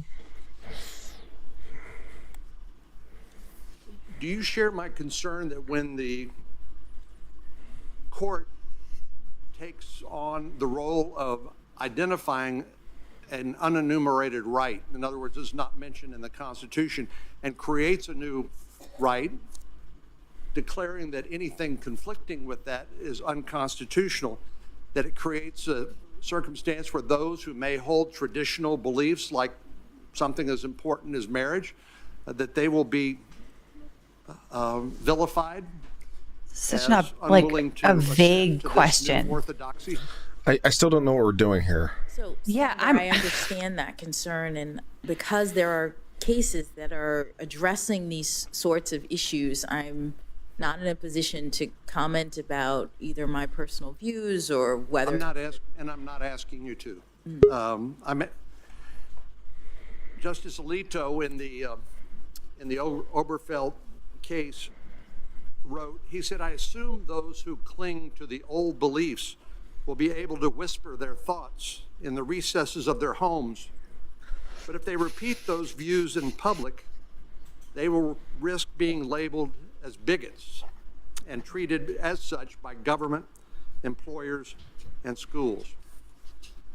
So the Oberfeld case, to nerd out with you again, was decided under a doctrine known as substantive due process, correct? Yeah. If memory serves, yes, substantive due process, and I think there might have been equal protection concerns And mentioned as well. the Supreme Court has applied that somehow fairly mysteriously by saying it's created by the confluence of the Fifth Amendment and the 14th Amendment to the United States Constitution. Oh, screen is blank. But historically, it's been Not mine. applied On ways YouTube? that seem to sanction explicit good. policy making Hold on. by the courts. For example, Now it is. the Lochner versus New Not York from case, me. I see which I know it, you but talked on, to Senator Lee about. Yeah, in watch it. particular, on StreamYard, which it was it's a New Deal case fine, which but set then on YouTube, limitations it's, on how Everyone's long saying white papers screen. could work in New yeah, York. I'm seeing the same Supreme thing, Court except for struck the that down overlay. and said it violated There's no the overlay right on of it. free contract. Interesting. Yeah. Now, Lochner, as Okay, it's you know, back. was I'm not sure what overruled happened there. 30-something years Okay. later. Yep. But it's Back to me also as been well. applied in a number of different circumstances. For example, it's been suggested that Dred Scott, You didn't miss much, which guys. treated slaves as chattel property, was a product I mean, of marriage never should have substantive become a due legal process. institution at all. It always should have been exclusively Justice religious. Hugo Black has criticized the doctrine of substantive due process. If we're going to go and question just the fundamental idea of substantive due process, I mean, I'm down for that. I'm not sure what at this point there'd be for me to do about it. You know, if you're asking me, if as theoretical nominee, you're like, yeah, I think substantive due process was a mistake. We have this privileges or immunities clause, which is perfectly fine. Thus subverts the Then they nuked liberty it. of government by the people. But at this point, I'm not sure what to do about it. Enacted by legislators, Probably do more harm than good at this point than who are trying to undo answerable to the everything. electorate, rather than a majority Probably. of the Supreme Court. I'm going to head out for a little bit. I've got to Finally, he feed said- the zoo. Finally, for the purpose of my question, But, he said I might be adoption back. of such a So, loose, I'm You're going to leave me I'm alone with Joe? Is that your plan? uncontrolled Yes. standard Okay, for great. holding Good laws unconstitutional, if Have ever fun, it is guys. I'll see you finally later. achieved, will amount to a great unconstitutional shift of power to the courts, which I believe, Justice Black, that is, and am constrained to say will be bad for the courts and worse for the country. No, there's that whiteness again. I will fix this if it kills me. Justice Jackson, why isn't substantive due process analysis just another form of judicial policymaking, which you've suggested policymaking is not in your lane, or Why is it you white? strive to be apolitical, something I Baby, come applaud. back. But why is You're it like a substantive fool due to process me. just another way for judges to something hide their about you. policymaking under the guise of interpreting the Constitution? Baby, come back. Well, Senator, the justices have interpreted the due process clause of the 14th Amendment to include a substantive provision, the rights to due process. They have interpreted that to mean not just procedural rights relative to government action, but also the protection of certain personal rights related to intimacy and autonomy. They include things like the right to rear one's children, I believe the right to travel, the right to marriage, interracial marriage, the right to an abortion, the contraception. These Treating slaves as chattel property? I don't quite remember the basis for the Dred Scott opinion, but I'll trust you that that's. Well, the fact is it not, that you can use substantive due process to justify basically any result, Well, the court, whether it's conservative or liberal, libertarian, or conservative, whatever you would like to call. It's just it's a mode of analysis by the court that allows the court to substitute its opinion for the elected representatives of the people, and would you agree? the court has identified standards for the determination of rights under the 14th Amendment substantive due process. And who gives them the right to do that? If it's not mentioned in the Constitution, where does the right of the court to substitute its views for that of the elected representatives of the people, where does that come from? Well, the court has interpreted the 14th Sadly, Marbury Amendment versus to Madison. include this component, the unenumerated right to substantive due process, and the court has said that that the kinds of things that qualify are implicit in the concept of ordered liberty, or deeply rooted in our nation's history and tradition. Those are standards that identify a narrow set of activities. Well, Judge, in the Oberfeld case, Justice Roberts, in his dissent, noted that The court invalidated marriage laws of more than half the states and orders the transformation of a social institution that has formed the basis for human society for millennia. So that was the basis for the institution of marriage, is the practice for millennia and the recognition that marriage was between a man and a woman. Now, don't get me wrong. I'm not arguing the merits or lack of merits of same-sex marriage. I believe the states and the voters can choose what they will, and that's their prerogative, and I think that's legitimate. But when the court overrules, his point is not decisions against made gay by marriage. people, It's that as they did it's in not up to the 32 court of to the decide that. 35 That's states for that decided legislature to to decide. That's what he's really getting at here. And why recognize would you traditional disagree? What's the marriage between a argument man and a against woman. that? That is a act of judicial policy making, is it not? Senator, the Supreme Court has considered that to be an application of the substantive due process clause of the 14th Amendment. Right. And it doesn't, Who's here? Someone popped in. Constitution doesn't mention anything about substance when it talks about. Hello, due Ron. process. Haven't seen you in a long time. 14th Amendment and the 5th Amendment don't talk about substantive due process. It talks about due process of law, correct? Correct. Well, one of the things that concerns me is here is an example of the courts finding a new fundamental right that is mentioned nowhere in the document of the Constitution. He's a little late to this game. It's the game. product of simply court-made law. His point is against we're all judicial supposed to legislation and the salute fact smartly that they stripped and follow, legislature of the because opportunity to 9 make a decision people and decided it for who are themselves. unelected, who have lifetime tenure, whose salary cannot be reduced while they serve in office. And as a liberal justice, we can expect her to engage in heavy judicial legislation. So. I'm sure. What other unenumerated rights do you believe exist? And how could we possibly anticipate what those might be?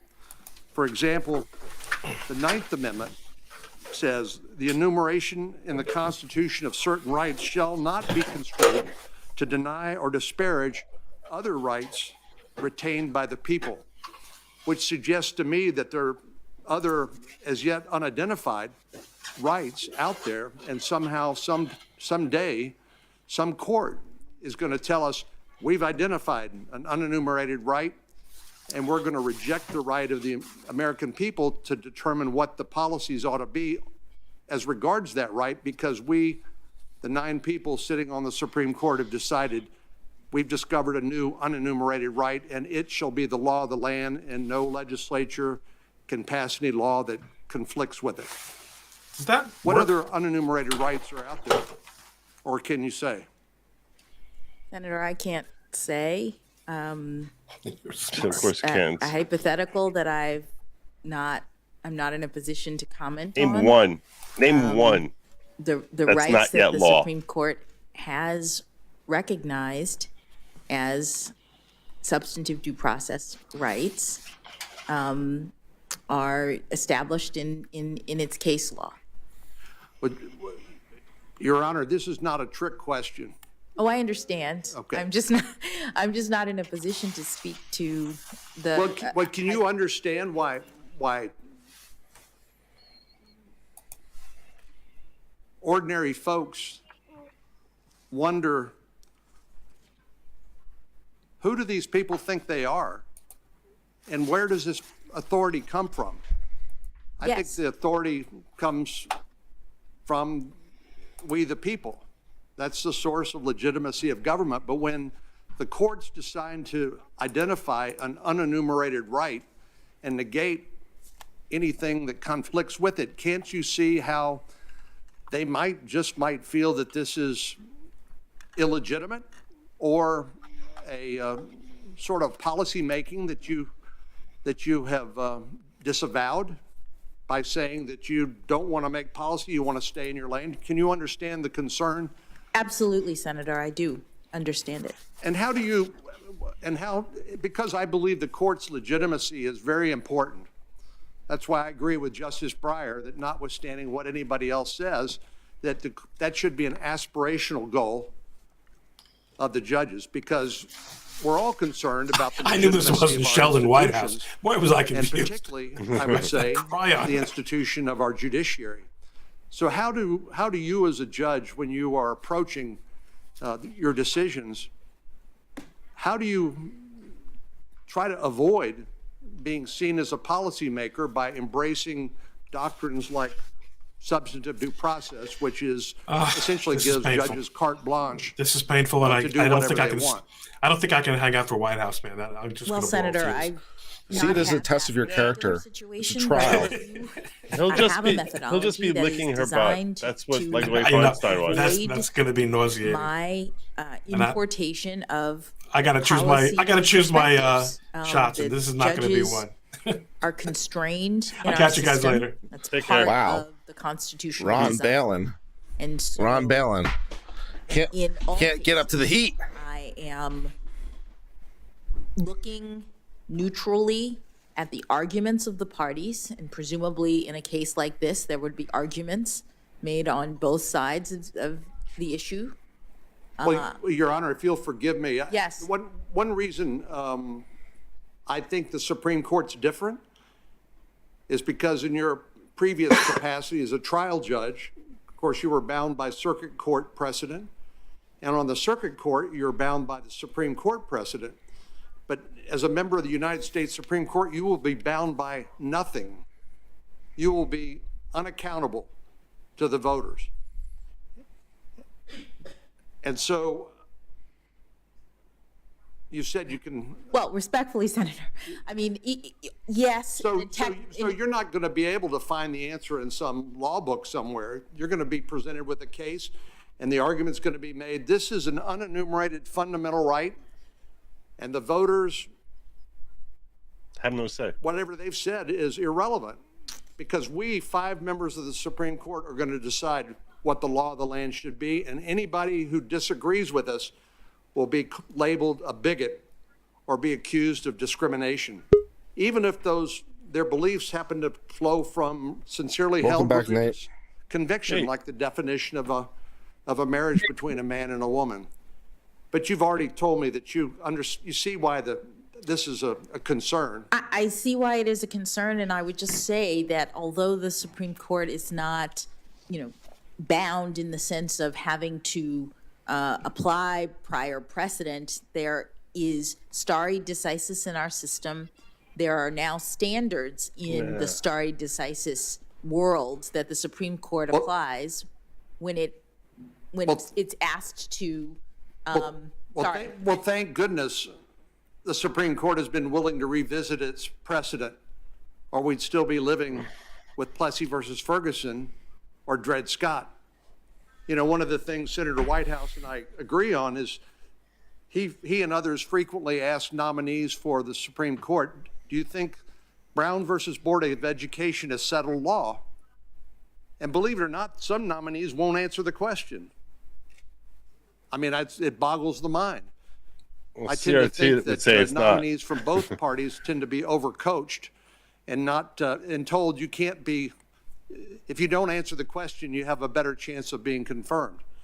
But That's true. Some of these things are obviously settled, and I wish we had a more candid conversation about the source of the power that unelected lifetime tenured judges have to basically rule America when they decide that something By is the an Constitution, baby, unenumerated Article 3. fundamental Thank God. right.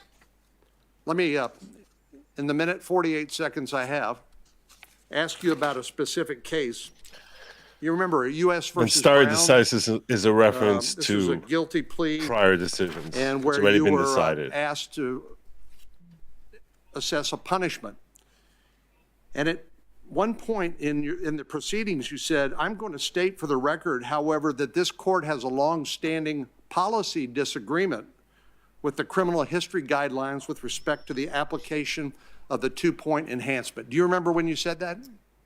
I don't remember that particular statement. How is that policy disagreement different from other disagreements where you said that you're not going to get out of your lane, you're not going to get into the policy lane?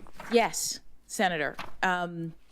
the Supreme Court in the sentencing realm has made the guidelines, the sentencing guidelines, advisory. They used to be mandatory. Judges used to have to calculate the guidelines. It's unconstitutional for them to be purposes, mandatory because you take the power away from the federal judiciary to sentence. That's what the Constitution essentially grants to the federal judiciary.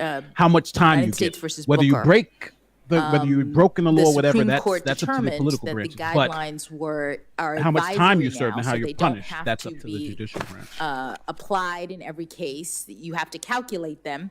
Why should that be? But judges have more freedom to give effect to Congress's because the judicial branch doesn't determine the various guilt. provisions in the statute they determine related punishment. to sentencing.